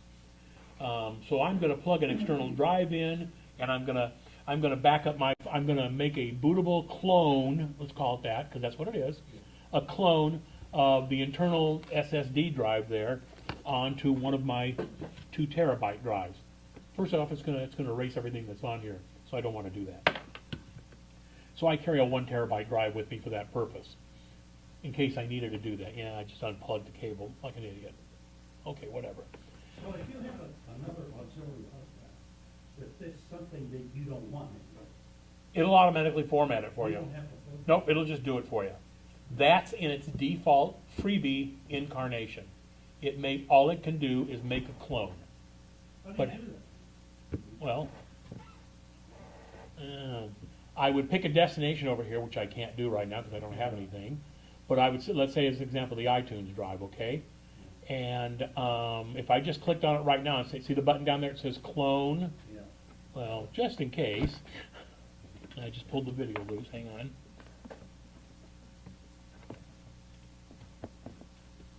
So there is a button where it says clone. Yes, when you've got a drive plugged in, and I'm using this version of it. So you'll get that option to clone. When you buy the version of Super Duper or the version of Carbon Copy Cloner, again, both work the same way. And this is weird. One comes from overseas, so it's like $23.68. I don't know where they came up with that dollar figure. It's the stupidest thing I've ever seen. And the other one's like probably. And the other one's like $29.95. So for the difference, it's not worth it. My personal preference is this one because I've been using it longer, but I have them both. it allows you to do a lot of other things, like making incremental backups. So I have at home, and I should show that. If I go over and go into my system preferences right now, and we look at Time Machine, you'll see that Time Machine is off, but I'm still making Time Machines. Because as it stands right now, the built-in Time Machine utility, I need to change this. The built-in Time utility backs up every hour on the hour, or it looks to see if anything's changed every hour on the hour. I found that Time Machine, when it was backing up, screwed up my wireless telephones. And it always seemed magically that, and everything still worked, but it seemed magically I'd be on the phone talking to Steve or something like that, and all of a sudden it was hard to hear what I was doing, and I could look down at the computer and see the little icon spinning or whatever it is, which it doesn't seem to do anymore. That bugs me. Oh, that's because I got Time Machine turned off, that's why. And then I would go up and I would just manually stop it, and when I got off the phone call, I'd start it up again. And I just live with it, if you're doing it wirelessly. Well, the current phones I have don't have that problem, I just haven't bothered to change this yet. So what I did is I found a utility out there called Time Machine Editor.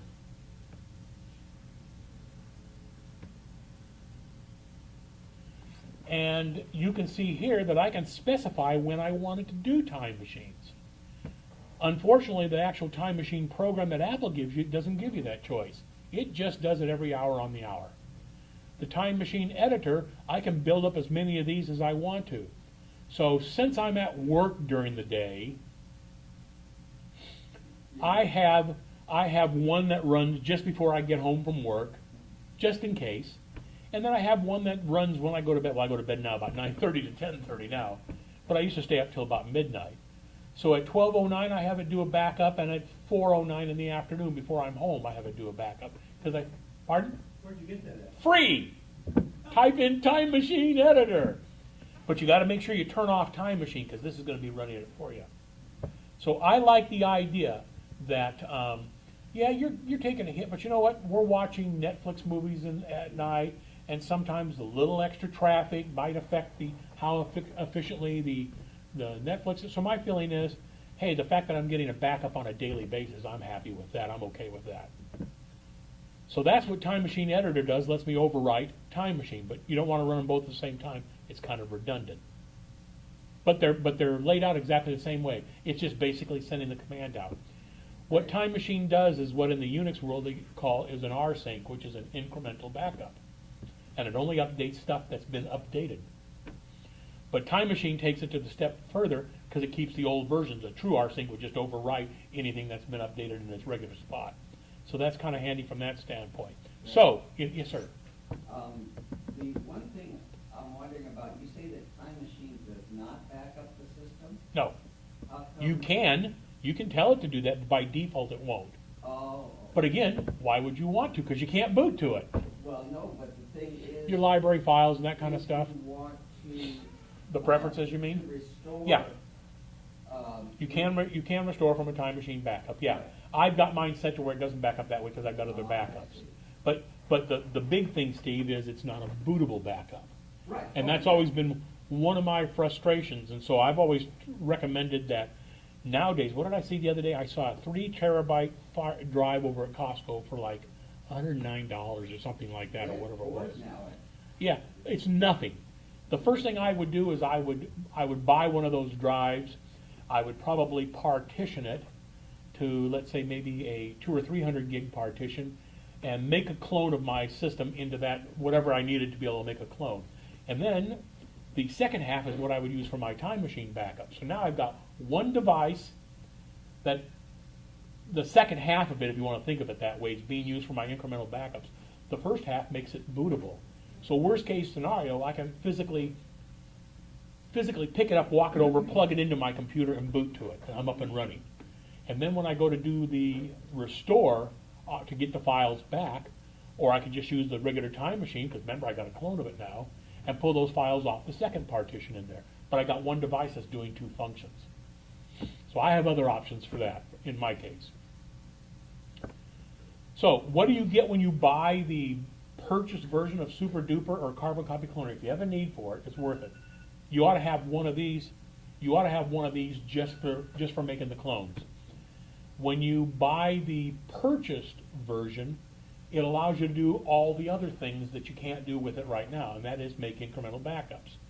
So I've got 3 of these 2 terabyte drives, and I don't need to back these up every hour on the hour, but I just want to make sure I've got a viable backup for them. So at 1 a.m., when I'm asleep, supposedly, it backs up my, I don't have to worry about music anymore because I pay the $25 a year to Music Match from Apple, and I've got live backups. I've got backups all the time. I still keep my music here, but I've still got those, if I lose this, I've still got the music there in the Apple iTunes store. Music Match lets me re-download it again. But on my movies, and I got about 1,600 of them, and on my TV shows, and I've got several thousand TV shows. Yeah, I've really gotten nuts about this. I wanted to back up this, and I didn't want to be in a situation where I had to remember to back, because you know it's going to be one of those times that I wish. I've taken all my DVDs and all my laser. I had 400 laser discs. They've all been converted over into digital format, because when I was using the motorhome, which is going up for sale, I would take the DVDs with me, and then inevitably I'd get a piece of crap or something on that DVD, be scratched, and now I'd have a defective DVD. You don't have that problem with digital. So, but you got to have a backup of it just in case. I have that network drive. That I Yep. bought. So there's your version of it, and I'm thinking about one of those so that I can use it in other rooms in the house. Well, not only that, but the thing is that the network drive, my son's always saying, Dad, when are we going to back this thing up? You know, because reconstructing it would be a nightmare. Well, see, what I'm doing right now is I've got an older Apple TV that I'm going to put upstairs in the bedroom, and as long as I leave iTunes running on this computer, we'll be able to access the Apple TV and access all the junk from up there. So that'll be kind of handy from that standpoint, but I may take it to a network storage one at some point in time. So anyway, I'm using Carbon Copy Cloner twice a night, 3 times. Once at 1 p.m. or 1 a.m. in the morning, it backs up the movies. So remember, since it's only doing an incremental backup, it only has to see whatever I added today, and then wirelessly back up to a 3 gig external that I've got plugged into my Airport Extreme. I've got a 3 gig in the Airport Extreme for my for Marsh's and mine regular backups, and then I've got this external drive plugged in as well. So it backs up to the external drive just using the Wi-Fi connectivity, because nothing else is going on at that time. And then at 4 a.m. in the morning, it backs up the TV shows, because I don't have to worry about the music anymore. It's automatically backed up through Music Match.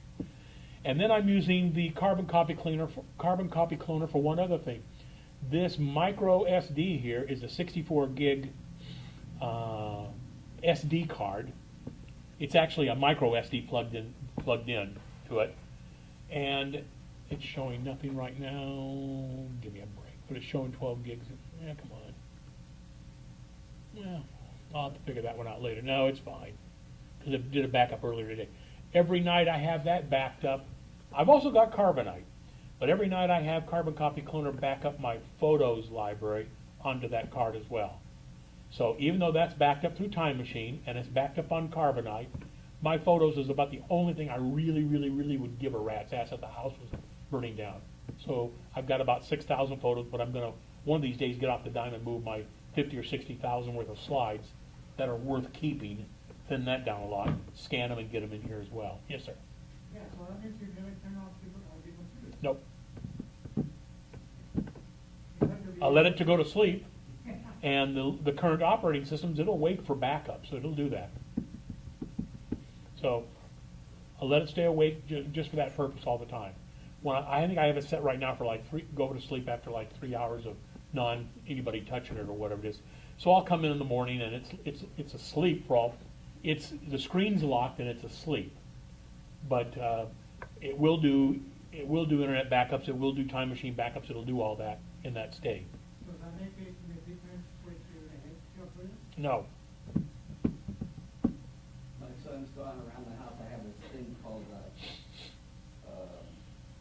pillow block, and basically you can measure how many watts things are taking at different times, at different settings. Like, say for instance, how much does the computer use on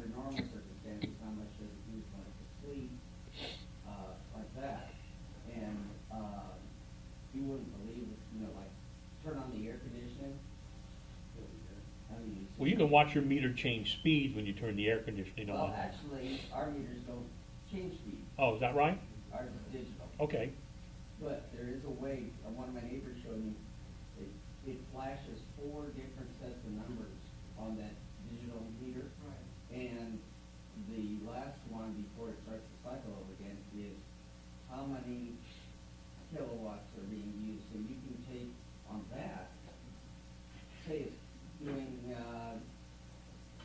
5 kilowatts or something like that, you turn on the air conditioning and it's gonna be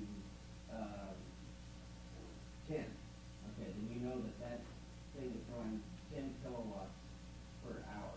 You know, it's just ridiculous. Yeah. I mean, it's like, you know, and then my air conditioning is working fine. You know, they keep saying, well, yeah, but if you spend $3,000, you'll get a more up-to-date one that'll have less, less power usage. So,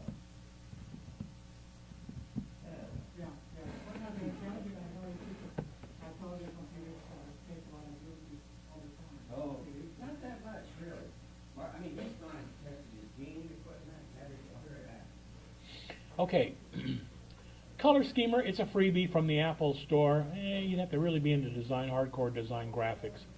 The whole idea behind this is you can open up a photograph and then decide if you want to make colored borders or whatever it is. It's to give you, so you can drop an image in here and then you can play with colors that will enhance, play with color palettes that will enhance the appearance of that image or not. I haven't found a real use for it. If I was into competing photographic wise, I'd probably use it more. But it was free, so I got it. And it takes up nothing as far as space. And all this crap's built into the Apple, but it's so crappy to be able to get to it the way Apple has it set up. You've always been able to get into that information. Disconnect, we've talked about that a few times in the past. This is one of those that will add an icon up here normally. Which one's this one? Oh, it's quit that one. I'm not using that one. Here we are, Disconnect. And so by default, this one's sent to be able to go ahead and put files on my iPhone. I have nothing in there, but it recognizes when the iPhone's within range Wi-Fi wise, and so if I wanted to get a file onto the iPhone, I could just drag it to the Disconnect icon, and it'll automatically start shipping the file over the Wi-Fi to the iPhone. So that's kind of handy. I haven't used it a whole bunch, but it does work. Disk Doctor, this is the one from ProSum, I think it is. No, this is a third party. No, this is a third party. This one's available from the Apple Store. I believe this is a freebie, if I'm not mistaken. But it's a little more limited in what it can and can't do. But hey, the price is right. So I'm going to go ahead and quit this because it's basically the same thing, and it's a freebie from the Apple Store. Disk Tools Pro is the one I was thinking of. And okay.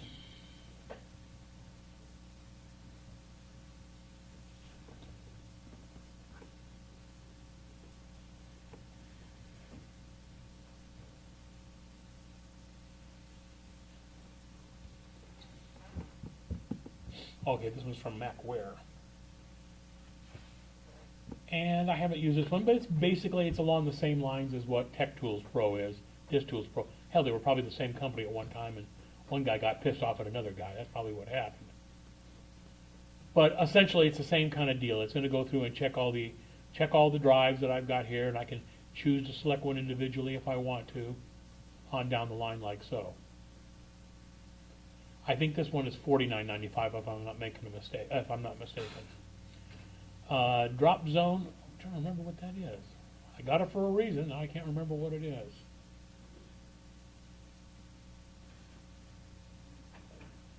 Okay, so it's just another way of getting to files, quick access to files. That's kind of pointless. Evernote. We've talked about Evernote. I haven't really used it too much. But this is one I use a lot. If you go into Address Book, or now called Contacts, and you go to save your file, so let's say I'm going to go ahead and I'm going to export these because I want a backup, right? Come on, Speedy. And I come on to export. The only choice it gives you is to export in vCard format or Contacts Archive. vCard is a known standard. Contacts Archive is something unique for Apple. This is new. Export is a PDF, but I don't like the way it lays out. So let's say as an example, I want to pull just the OACC members, okay? So what have I got? I got 132 people listed here in this, and it probably hasn't been updated for a few weeks. So I got 132 people. If I want those people with this group selected and I do an export, vCard, it takes those 132, puts them in a vCard. As long as I'm going to put them into another utility that reads vCard, I'm fine. If I export it to a contacts archive, as long as I make it, as long as it's for an Apple, I'm fine. What if I want to put this in a spreadsheet because I want to manipulate it? There's no option to do that, but this free utility, Export Address Book, lets you do that. So here, this has been updated. I haven't used it since the update, but you can see right here, now they've got some options here.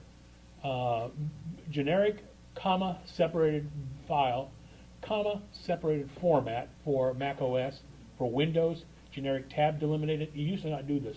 You used to just give you a CSV only. But you can see all the different formats that this can export that data to. So the nice thing is, maybe I've got Bart over there has got a spreadsheet that he's got a mailing list that he's going to do, and he wants to send it to all the members like we're going to do this. And so I'm going to go ahead and he says, can you give it to me in Excel format? I can export just the members into an Excel sheet format, give him the sheet, and he could set up his Microsoft Word or whatever program he's using to read the first name, the last name, the street address, the city, the state, and the zip code out of that Excel file and generate either Avery labels or envelopes if he's got something that's set up to be able to do that. He's able to use that data from my contacts list with more flexibility, because you can do a lot of that from within here. In fact, when you come on down here to print, they now have the option for you to print directly to labels and stuff like that. Come on, Speedy. Maybe doing that because I don't have a printer set up.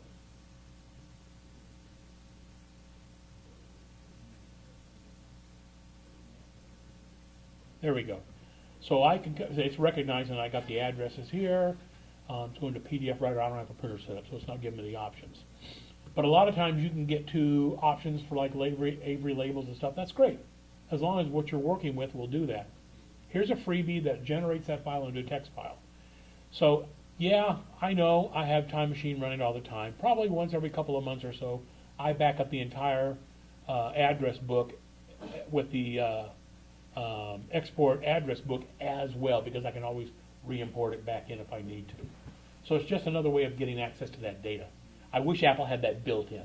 I have memory queen. What's memory boost? Don't know. I found them last night. I thought I'd put them on here and we'd look at it. Okay.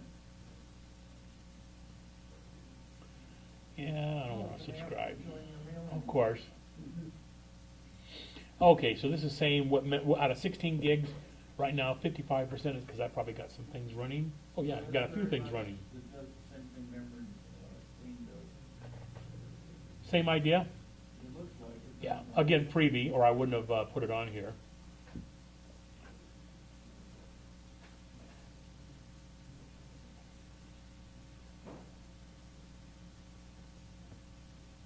With only one program running, it's probably not going to do much. But the theory behind optimizing the RAM is to sort of like what we used to call disk optimization.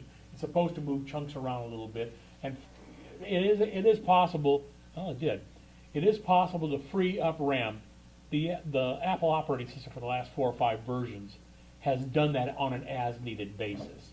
So if you keep, I went from a computer with 2 gigs of RAM where I bumped it to 4 gigs. When I bought this one, I knew I couldn't add more RAM to it, not without taking it to somebody like Steve, because you can't. It's not user accessible. So I decided, out of hell, that I'm going to go for the full 16 gigs of RAM, because then I can't bitch about not having the full 16 gigs of RAM. But I'm still in the habit of opening 2 or 3 apps, closing them, opening 2 or 3 apps, closing them, like I had limited RAM. With 16 gigs, I got plenty of space to work with. With a solid-state drive, if it needs to write that temporary space off, even that's hardly noticeable. It's just the way I've been working for such a long time. But I've got it if I need it, kind of a thing. So that's one of the things that this does, is if you're if you were working on something that you're gonna be opening up a Photoshop file and it's pretty good size, and maybe you are limited to like 4 or 6 or 8 gigs of RAM, and this file might easily take up 2 or 3 gigs of file space. Rather than making Apple do it, you could always run a utility like this to free up a nice clean chunk of RAM for your Photoshop work. Probably get a slight improvement in speed. Hey, it's free, who cares? So that's what I use the thing for, is, now that I'm working with really big files on there, even with my recent upgrade to 12 gigabytes, fills up pretty quickly.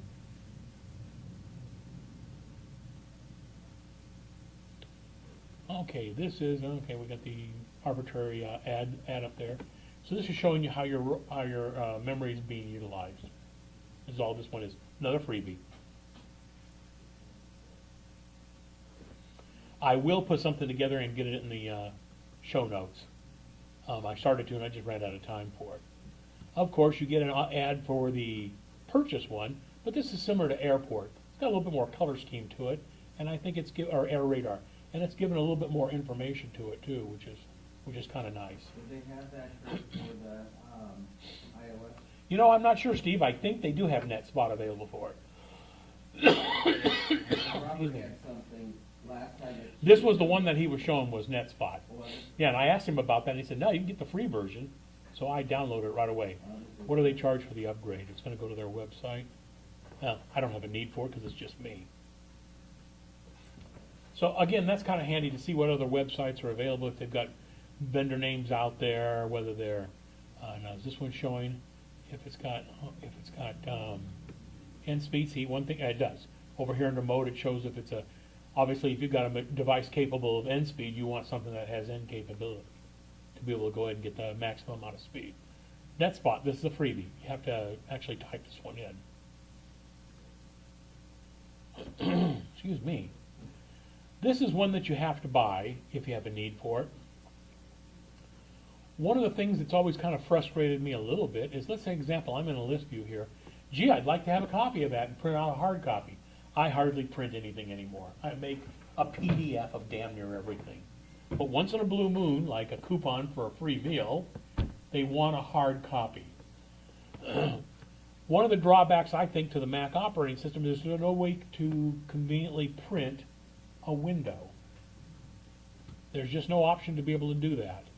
You can take a screen snapshot of it. In fact, I can do it with the interactive command like this. And then I've got this PDF file. And now I can print this PDF file. Seems a little lame. And it doesn't always give you what you're looking for. It definitely won't break it up into clean breaks. And that's one thing that the print window, if you have a need for it, will do is you can drag a window to there, and it'll show. Here's your option as far as how do you want it to show: thumbnails, names only, full list. It actually prints it the way you think it would print it. You can pick your font, your size. You can create presets for it or whatever. Again, you got to have a need for it, and I used this a lot for a long time when I was making up. I remember the old days when we used SideQuest drives.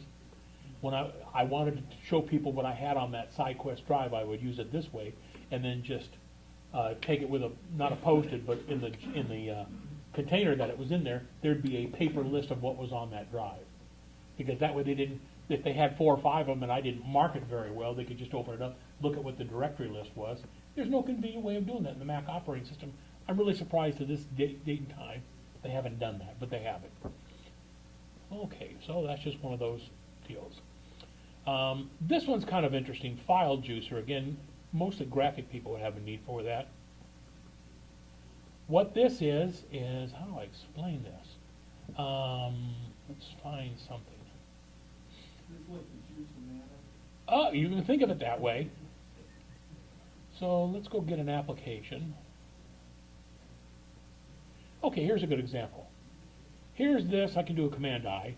Here's a Flip Player, right? It's got the icon in here, so I mean I could rob the icon right from here if I wanted to. I could drag a copy of that off to the desktop. Now I got the icon. but maybe this has got a little sound in it when I run this program or whatever. What File Juicer does is it robs all the content of anything you drag on there. So it's for reverse engineering. I guess you could look at it that way. You can see all the, look at inside that one little application, it's got all this stuff in it. Builds a file, by default it's on your desktop. And so now I can go in here and look and see all the GIF files that were there. Well, everything that was necessary to make up whatever menu utilities it needed. I can see all the HTML links that are inside that program. I can go through here and see all the icons that were inside that program. I can see any TIFFs that are inside that program. And the resolution looks crappy here because they were made probably for the original icon size, 8x8 or whatever it was. So basically what this does is this breaks out every individual component that's inside that application, that file. And guess what? It works on a PC file and it works on a Mac file. It doesn't care. So if somebody's got a great little PC program, and inside that little PC program there's a 2-minute little piece of music that you'd really like to have, you can take that PC app, get it on your Mac, even though it won't run, drag it over to File Juicer, which could care less what the hell it's looking at, and it'll break out all the MP3s and all the sounds and all that stuff, and then you can decide to do what you want with them later. Handy little utility for borrowing stuff. And that's a freebie called File Juicer.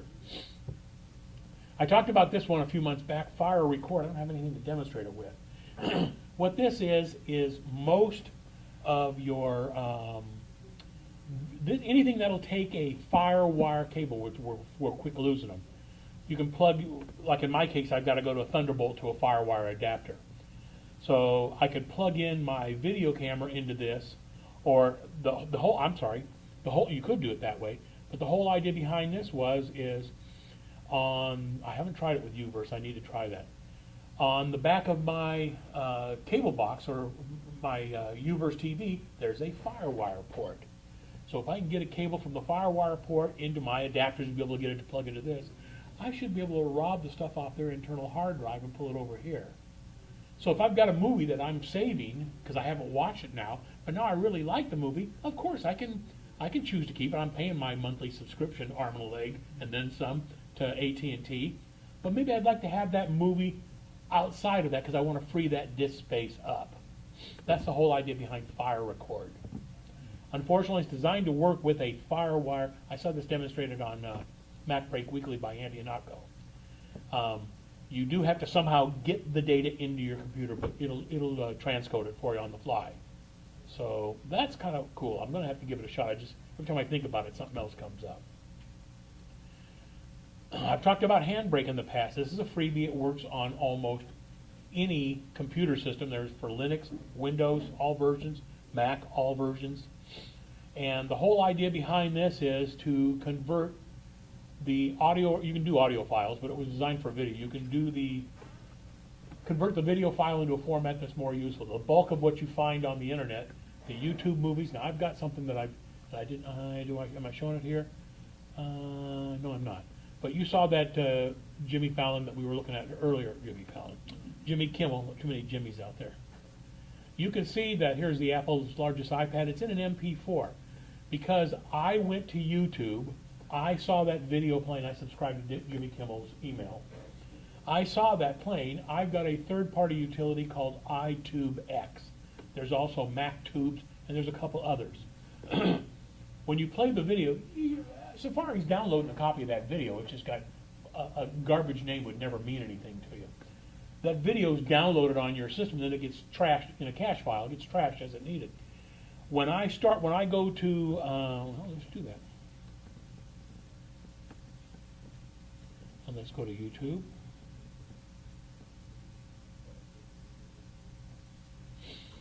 Okay, and yeah, that's fine. Let's go there. So here we're at let's say I want this video right here for whatever reason, okay? Mutant Giant Spider Dog. I'm going to kill the sound here. Okay, so while this is playing, iTube's adds this icon up here at the top. It automatically stops this because it wants to reduce the horsepower needed on the or the bandwidth. And now the video starts to play here.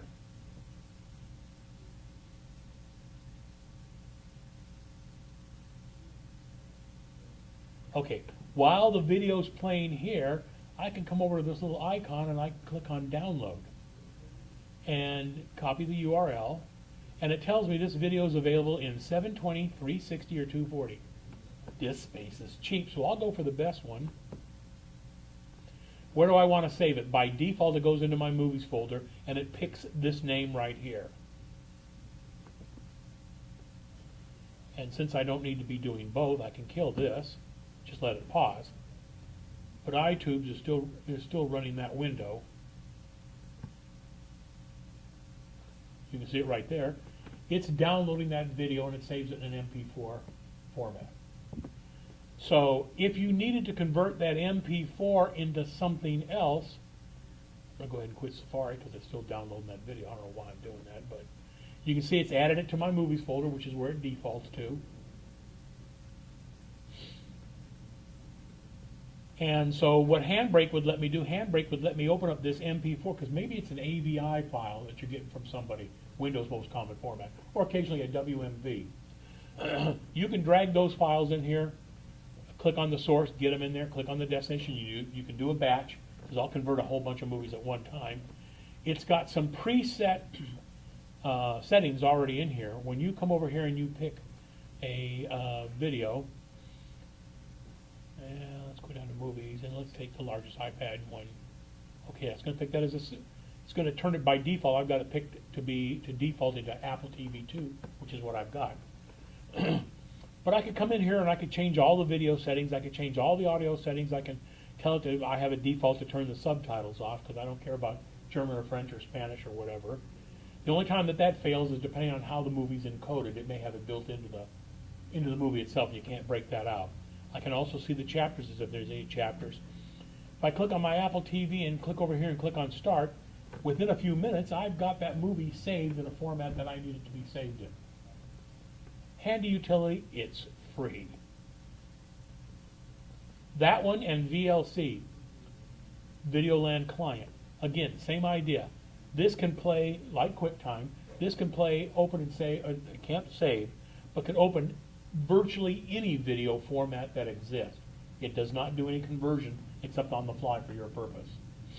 So you might get a movie that won't play with QuickTime, but chances are it'll work with VLC, and it's free, and it's available for all hardware platforms. So this is a good get-me-by in case QuickTime doesn't work. And I've now got it set up that whenever, I've now got VLC set up that whenever I double-click on an AVI, it opens up inside of VLC rather than opening up inside of QuickTime and trying. So another freebie you should have. It's even available for an iPhone and iPad. Okay. I did have i2X here. iStumbler, this is sort of along the same lines as what Air, Radar, and whatever. We'll skip it for right now. But again, it's just a variation of the same thing. Another freebie. Reflector. This one's kind of interesting. It sort of works with a not too. I'm going to quit iTunes here.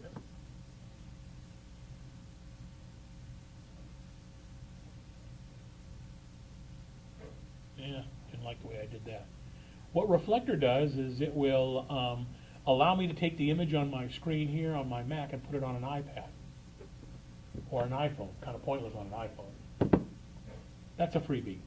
So that's kind of a handy little utility. When I get my iPad, I'm going to rig up something on my table that I work with this to be able to use it as a second monitor for tutorials or whatever, and I'm going to use that feature for that purpose. So, okay. Once in a blue moon, you may run across a file that's called a RAR file. I forget what the acronym stands for. Sometimes you download a file and it'll have a .rar extension on it, and what it is, it obviously had to do something at the time with slow networks or whatever, where it took a 2 gig file and it broke it up into, let's say, 200 megabyte chunks. And so they're called RAR1, RAR2, RAR3, RAR4, RAR5, sort of like what Stuffit does. So you can double click on a RAR file and it will with this utility, and it will leave them alone, but it will turn them, it will reassemble it back into a usable file again. That's a free utility. If you've never needed it, don't worry about it. Just get it as you need it if that's the case. I did want to talk about iStat, which I think is worth the $10. I think is what they charge for it, and it's available for a iPhone and iPad as well. So right now I don't have anything up here.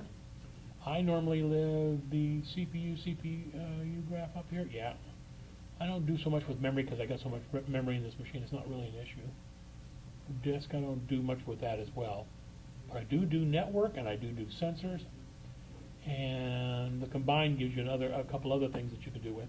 But the nice thing is, here's their sensor one, although I happen to admit I like the one from temperature gauge, so I'm probably going to do that one instead now. But there's their breakout. When you go to the sensors, you can see all the different temperature sensors and where they are at any time. You can see the left side and the right side fan speeds, what they're running at, what the backlight is presently set to, what its voltage is, if I've got the brightness turned up or turned down. Whenever it samples, you saw the number just changed there a moment ago. The CPU V core, how much volt it's using, DC in volts, whatever it is. GPU voltage core, the P-bus, the batteries, you can see the status of the batteries, the ambient light, so it shows you all this information here on that little icon sensor, which is kind of handy. Here under the network, it shows you the status of what the network traffic is like. This is kind of cool, because if you come on down here to some place where there's a breakout, you see more information, which is handy. And if I come on down here to the graph, I actually get 3 graphs. I get the last 24 hours, the last 7 days, and the last hour, so I can see what the history was like. So if all of a sudden my wife is saying, man, oh man, I'm not able to download anything right now, I can come over here and at least look and see what it was like on this computer if I was having the same issue or not, and see where the peaks and stuff, what kind of issues I'm running across, if any. It shows all processes that are available to it right now that are not really sucking up anything. So that's why I had the CPU turned on. Yeah, that's right. So we come over here to CPU. This is where are we at?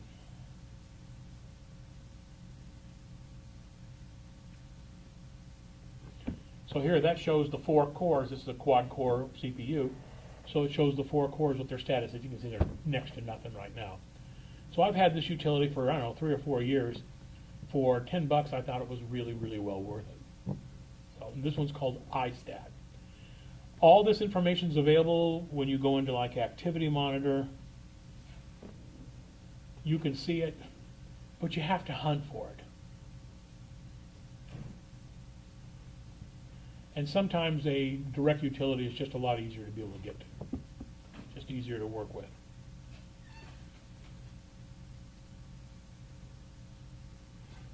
Anything else worth really talking about? Another one everybody should have this. This is a freebie. It's called Mac Tracker, and by the way, it's available for an iPhone now. This does show iPhones in here, but I mean you can see all the Mac information here on your iPhone. So somebody calls me up and I don't have access to it, like that one particular iMac deal. I was able to go through here. They had the model number listed. So let's come on down here to iMacs. Here we are, iMacs. And I come over here and I look at iMacs, and it was a flat panel and it was 17-inch. So I started with the 1 gigahertz model. And here's the where's the general number? Here's what Apple calls their order number. This is unique to every Mac configuration. So I could look at this number right here. They showed it in that particular ad. And then I could come over to this utility, and I could come over here to, you can see right here, the highest one that this particular Mac would do is 10.5.8. It came with 10.2, which was Tiger. So I knew that's what it wasn't because I think it was a 1.3 gigahertz, something like that. So while I'm inside this program, I hit this bump and keep going until I get to another 17. That's, I don't know if it's 2.0, but I can look over here at the general speed, at the speed of it, whatever it was, what was this available in? 1.25 gigahertz. And what would that do from a software standpoint? That could go to 10.5.8, so it's basically it's the same architecture. But the nice thing is you could come on down here and keep going until you got to one that was the minimum of what you want to look for. So you can see this series of iMacs, they're G4s or G5s. I think we're probably lost until we get into the next level up. Don't want that one, see? That one only goes to 10, well, that'll go to 10.68, so that goes a notch higher, so that's good.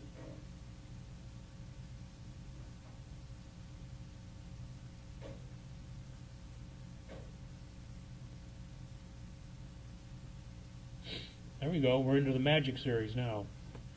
The latest release of OSX. So Apple hasn't come out with anything yet that screwed up a 2009 iMac that was purchased that year, that was current at the time. So if you bought, if you were able to run across a 20-inch iMac, you know, I bet you could do an Amazon search, probably about $400 or something like that. You'd be able to run Yosemite and when it comes out, and Mavericks right now. Kind of a handy utility. You can come over here, you can see what kind of memory, maximum memory you can have it is 8 gigs. So if you're buying it with 2, you know that you can bump it up to 8, and RAM's cheap now. And I believe on most of the iMacs, Steve, I don't know about the current one, but most of the iMacs, you could add the memory yourself, didn't you? 2 gigs of it was like soldered on board, and that one little port in the back you could open up and put extra RAM in, I think. On iMacs. On iMacs, yeah. Except for the very thin ones, I'm not sure about Yeah, the them. little thin ones, which we had. I don't think so. But, yeah, they've got the instructions right there. Yeah, so that's pretty handy, I think. It also tells you what its resolution is. It has a built-in eyesight. It's got dual display. I can see what kind of connections it's got on it, that it's got a FireWire 800 port. Doesn't have a FireWire 400, but you can get a 800 to 400 step down for about $10. It has a mini display port, which is kind of handy. It does have an infrared port, which works with the Apple remote, which they don't give away unless you buy an Apple TV. I still have one of the old white ones. It has an audio in and an audio out. That's kind of unusual for it to have an audio in. Its hard drive was a 3.gigabyte serial ATA, a SATA style. Here's its power consumption, the fact that it meets these requirements. Here's the history of when it was implemented, how they sold it, and here's any kind of notes that you could go in here from the Apple support community if you wanted to. This takes you to their web page or whatever about that particular machine. So, Mac Tracker, you can get it through the App Store. It's well worth. Everybody should have that. And whenever an update comes out, you may never need it, but if somebody calls you on the phone, sure is nice to have a tool to be able to go look that information up. Mac Tracker's free.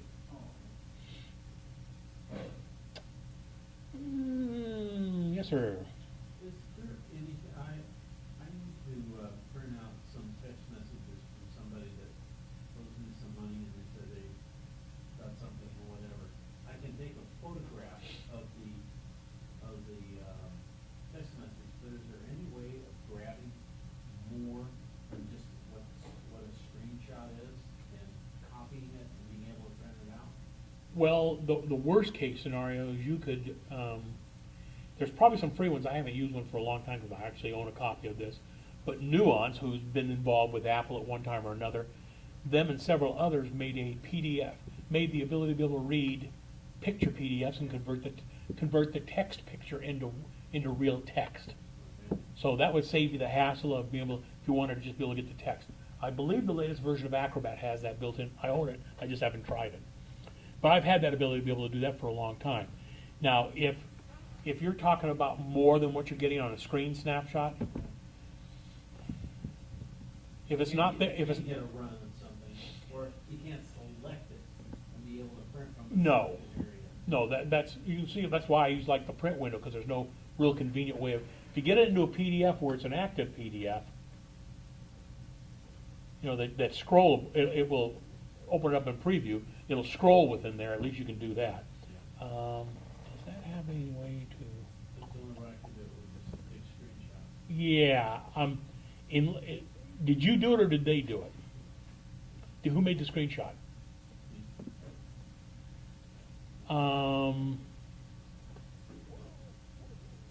So it's a window that you're looking at like this, only just with basically with text only or whatever? No, it's a text message screen It is a text message screen. for one person. Well, then you should be able to just do something as simple as select it all and paste it into a note-taking application. Like Notes.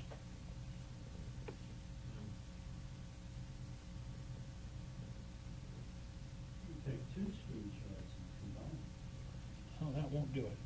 I could do that in a PDF, I could combine them. Yeah, you could do it that, you could do it that way in a PDF. That'd be the only other way I could figure out how to do it.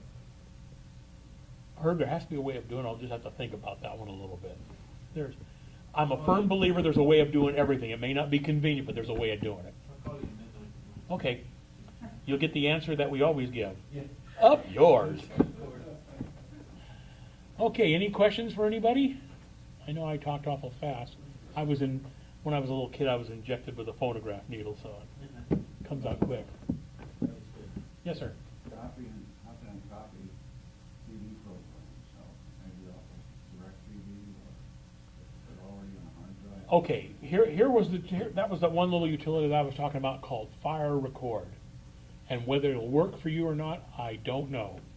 But look on the back of your cable, you have like Time Warner or AT&T Uverse or something like that. Direct. It is direct.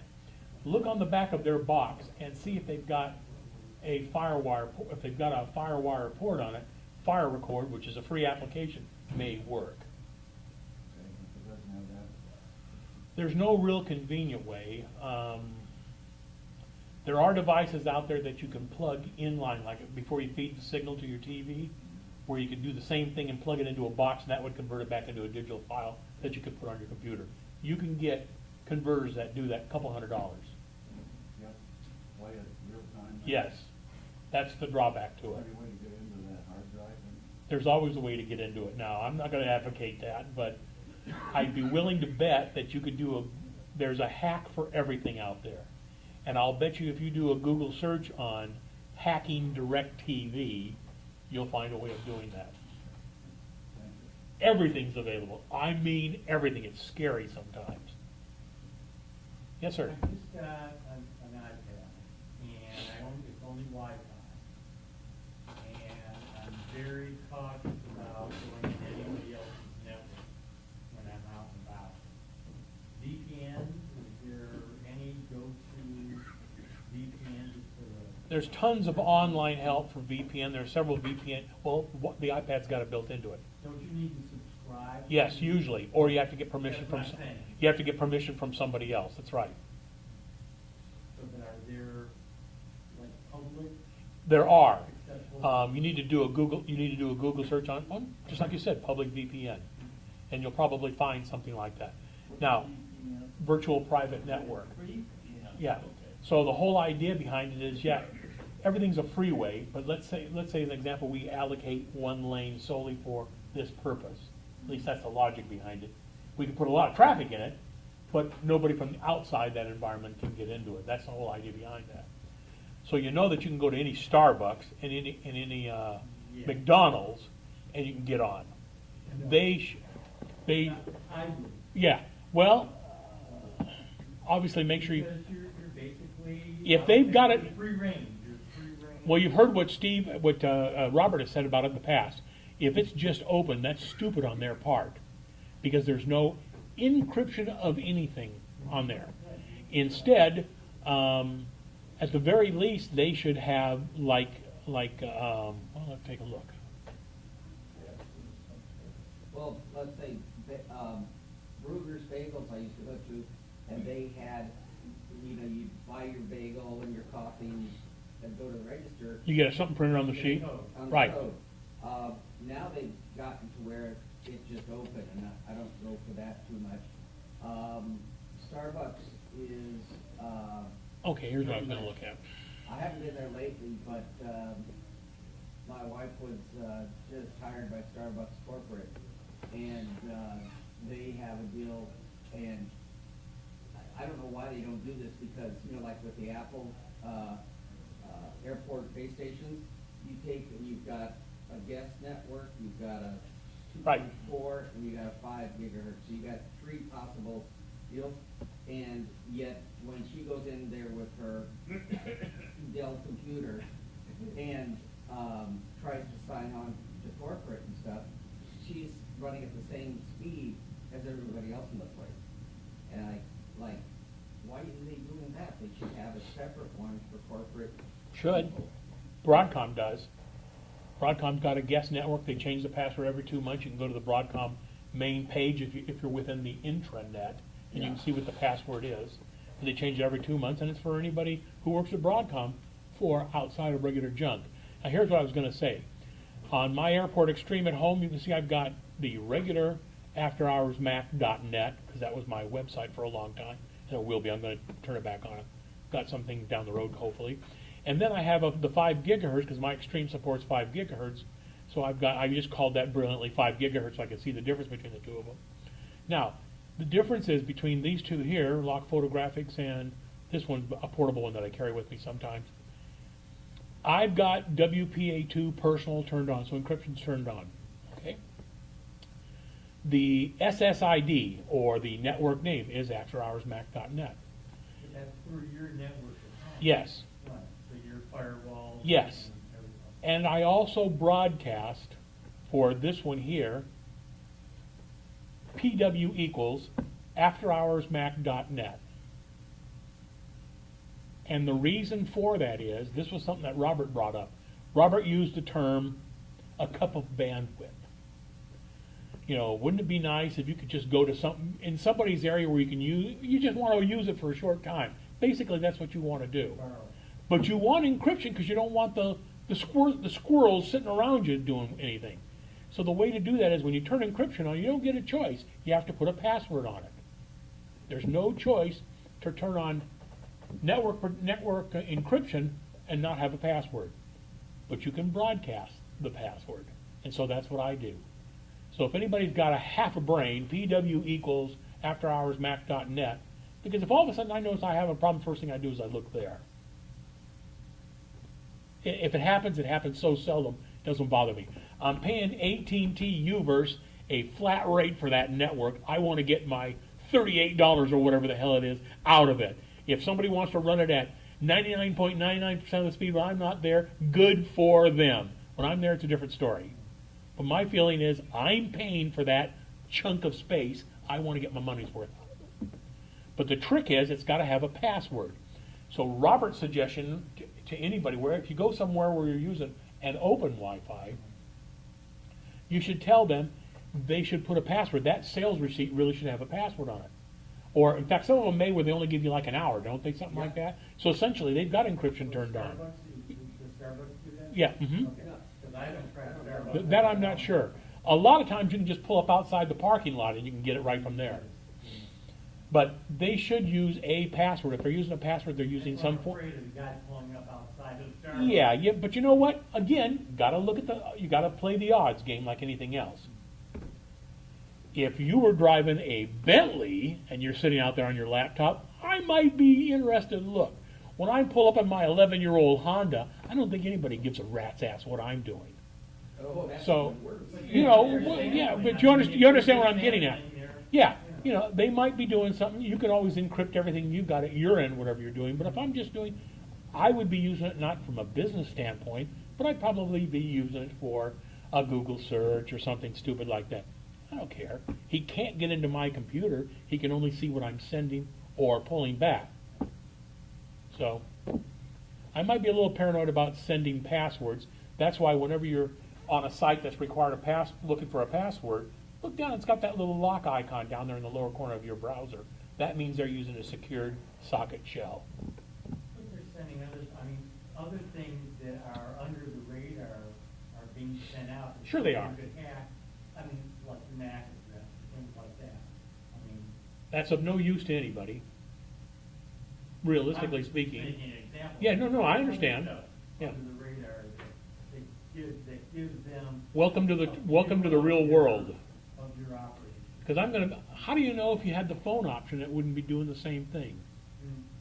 I mean, we place a lot of trust in the way the bulk of the people are. Well, obviously neither does Corky, because he wouldn't let me send him this ad. Yeah, you know, how many people could he be dealing with that would want to do anything to a guy who is retired and basically has no money, you know? I mean, what an incentive. Why would you want to go to jail to get $10,000 when you could go to jail to get millions? The effort's just as much. Yeah, that's right. You know, I mean, everybody's, you know, those attacks are going on all the time. And I don't think Corky even has Wi-Fi. I'd be willing to bet you're probably right. I don't think he has anything that knows what Wi-Fi is. This was a guy who had a cell phone who never carried the cell phone with him. That was useful. Well, it's in case I need a cell phone. Well, you know, gee, the whole idea is in case you fall down and can't get up, you can call 911. My neighbor will do that. Not my neighbors. They just as soon say goodbye. Are you familiar with screen flow? I am. That's another dual screen type. No, it's a video capture, isn't it? Yeah, it says a screenshot. So it's really, it's not free, but not much to you can try, where I like to I want this screen, I want to share this with somebody. You take a screenshot, you down onto your desktop and you take it. This does screenshots and the screenshot stays at the top window always. And it's really, really handy. And you can do a time shot and then it's, then it's a shot. That's a good utility, Stuart. I've been using this one for about, the last 10, 12 years, I guess. SnapZ Pro X. Always managed to get the name wrong. Where you can do a screen snapshot, you can do a window snapshot, you can do all the normal junk. You can tell it where you want the images to go to on the fly right here. You can click to have it open and save. You can do a selection. So I found for me, let's say as an example, I was changing network stuff here. Well, I could come over here to a selection. Now that's all I'm going to capture. And I can tell it whether I want it to be a watermark or whatever it is. I can set opacity, I can give it a file type, a scale type, whatever I want to. And by default, that will be in exactly the same location the next time I open this up. And can you set it so that it will always be on top of everything else on the screen? Probably. Oh, no, this program is. It is that way. It's always available. Oh, okay. It's always available.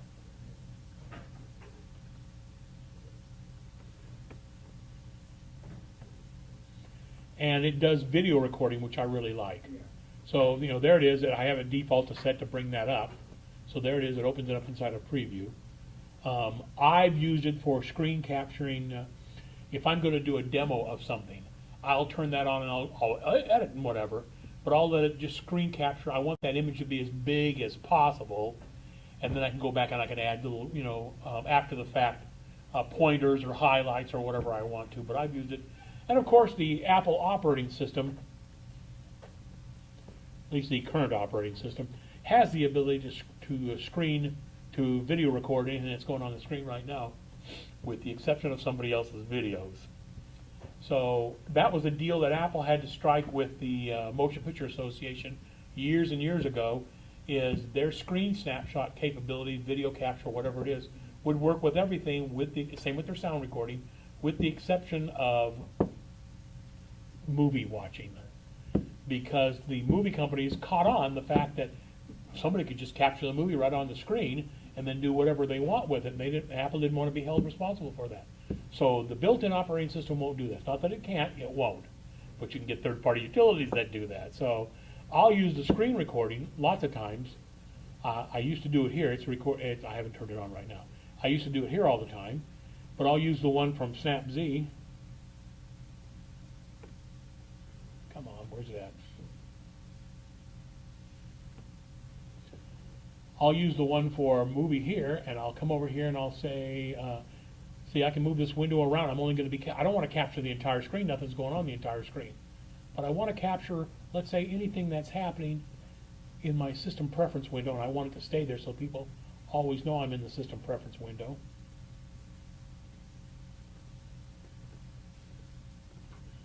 So it should, theoretically, it should be recording right now. So if you open up something else right now, will be. Oh no, whatever's in front is what I see what you're saying. No, whatever's in front is what it's going to be capturing in that window. It's the frontmost layer. But if I happen to open up a window like this, That's what it's capturing. See, it's got the invisible line around it right now? Yeah, so what I like about the, speed boat is whatever you capture stays on top. When you put it over. Greg, can you take a screenshot of something that is, circular? Analyze that when we. No. No? There's ways of getting around that. You mean like if you wanted an icon or something like that? Well, like, let's say you want to take a picture of a CD. Okay. Okay, can you do that with a screenshot? A round image? No. There's ways of getting around that. You have to use an editor, like an icon editor or something like that, and have a transparent background so it appears here's a good example. See this little image of the card? What I see right there when I select it, it's rectangular. Right. It's a square. It's always going to be that way. It's over, yeah, I know that's like, But you can, when I plug in, let's see, where's a good one? If I plug in my movies drive, because I'm a weirdo about this.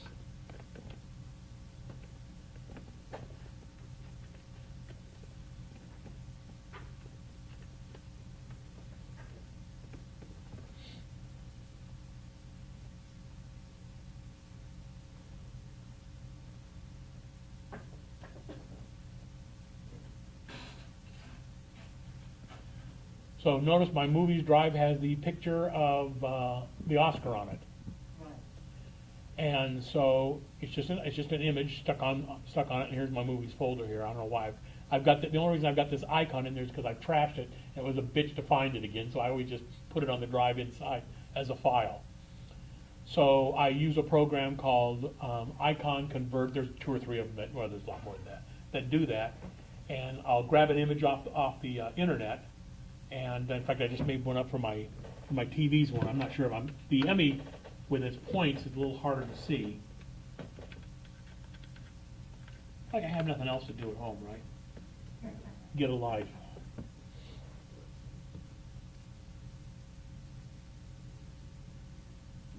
So you can see it. This one's a little hard to see, and I haven't decided whether I'm going to go back and add some more coloring to it or whatever, just to get it to show up a little bit more. So I've got the Emmys and the Oscars, and then for the iTunes, I've got a gramophone sitting up there. So I open these up in Photoshop, but it could have been anything. It could have been any image editor.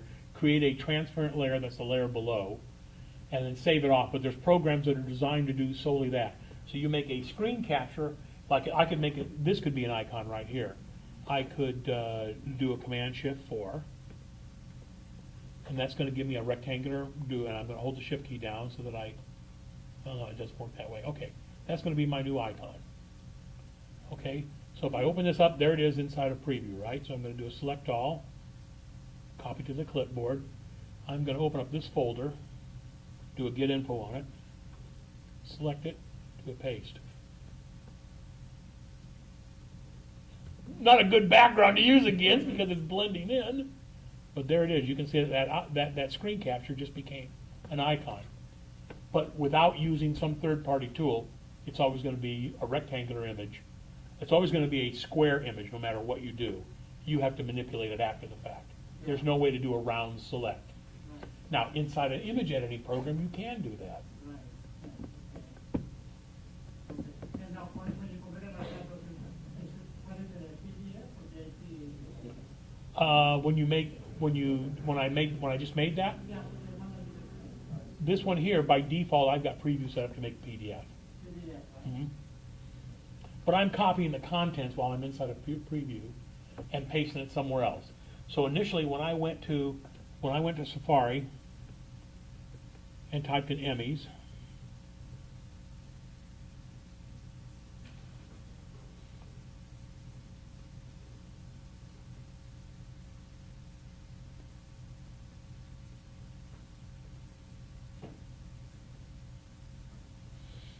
okay, so here I went to this page, and I went around and I looked for one that it was similar to this one or similar to this one right here. To get this image, I'm just doing a right save here, right? Download link file, that's good enough. Or copy image. I could have done a window either way. So let's say I just do a regular window here. Hide Safari, so I'm back at my desktop. there's the image I just got. By default, I haven't saved as a PDF. Now if I copy that and place it on a folder, or what other icon I want to, Now, it's gonna have that black, it shows up a lot better, so I might end up going back to that, because I can see it easier than I can the other one. now, can you change that image to a JPG? Sure, but you need a utility to be able to do that. So from here, I don't know whether they have any, what their options are here to save to other formats. There you go, you got a few other choices. Okay. Yeah, or JPG, yeah, I have all that. And that, what do you do that? Preview. Oh, just not the Mhm. okay. Okay. All right, I think we're gonna have Allison from NozillaCast here next month. I think she's gonna come. I tried to get a hold of her this week. She's been on vacation to find out what her topic would be. But hopefully I'll know within the next few days. She's supposed to be back Monday. So hopefully I'll know within the next few days and we'll find out and get it up on the website. So she always does a nice talk.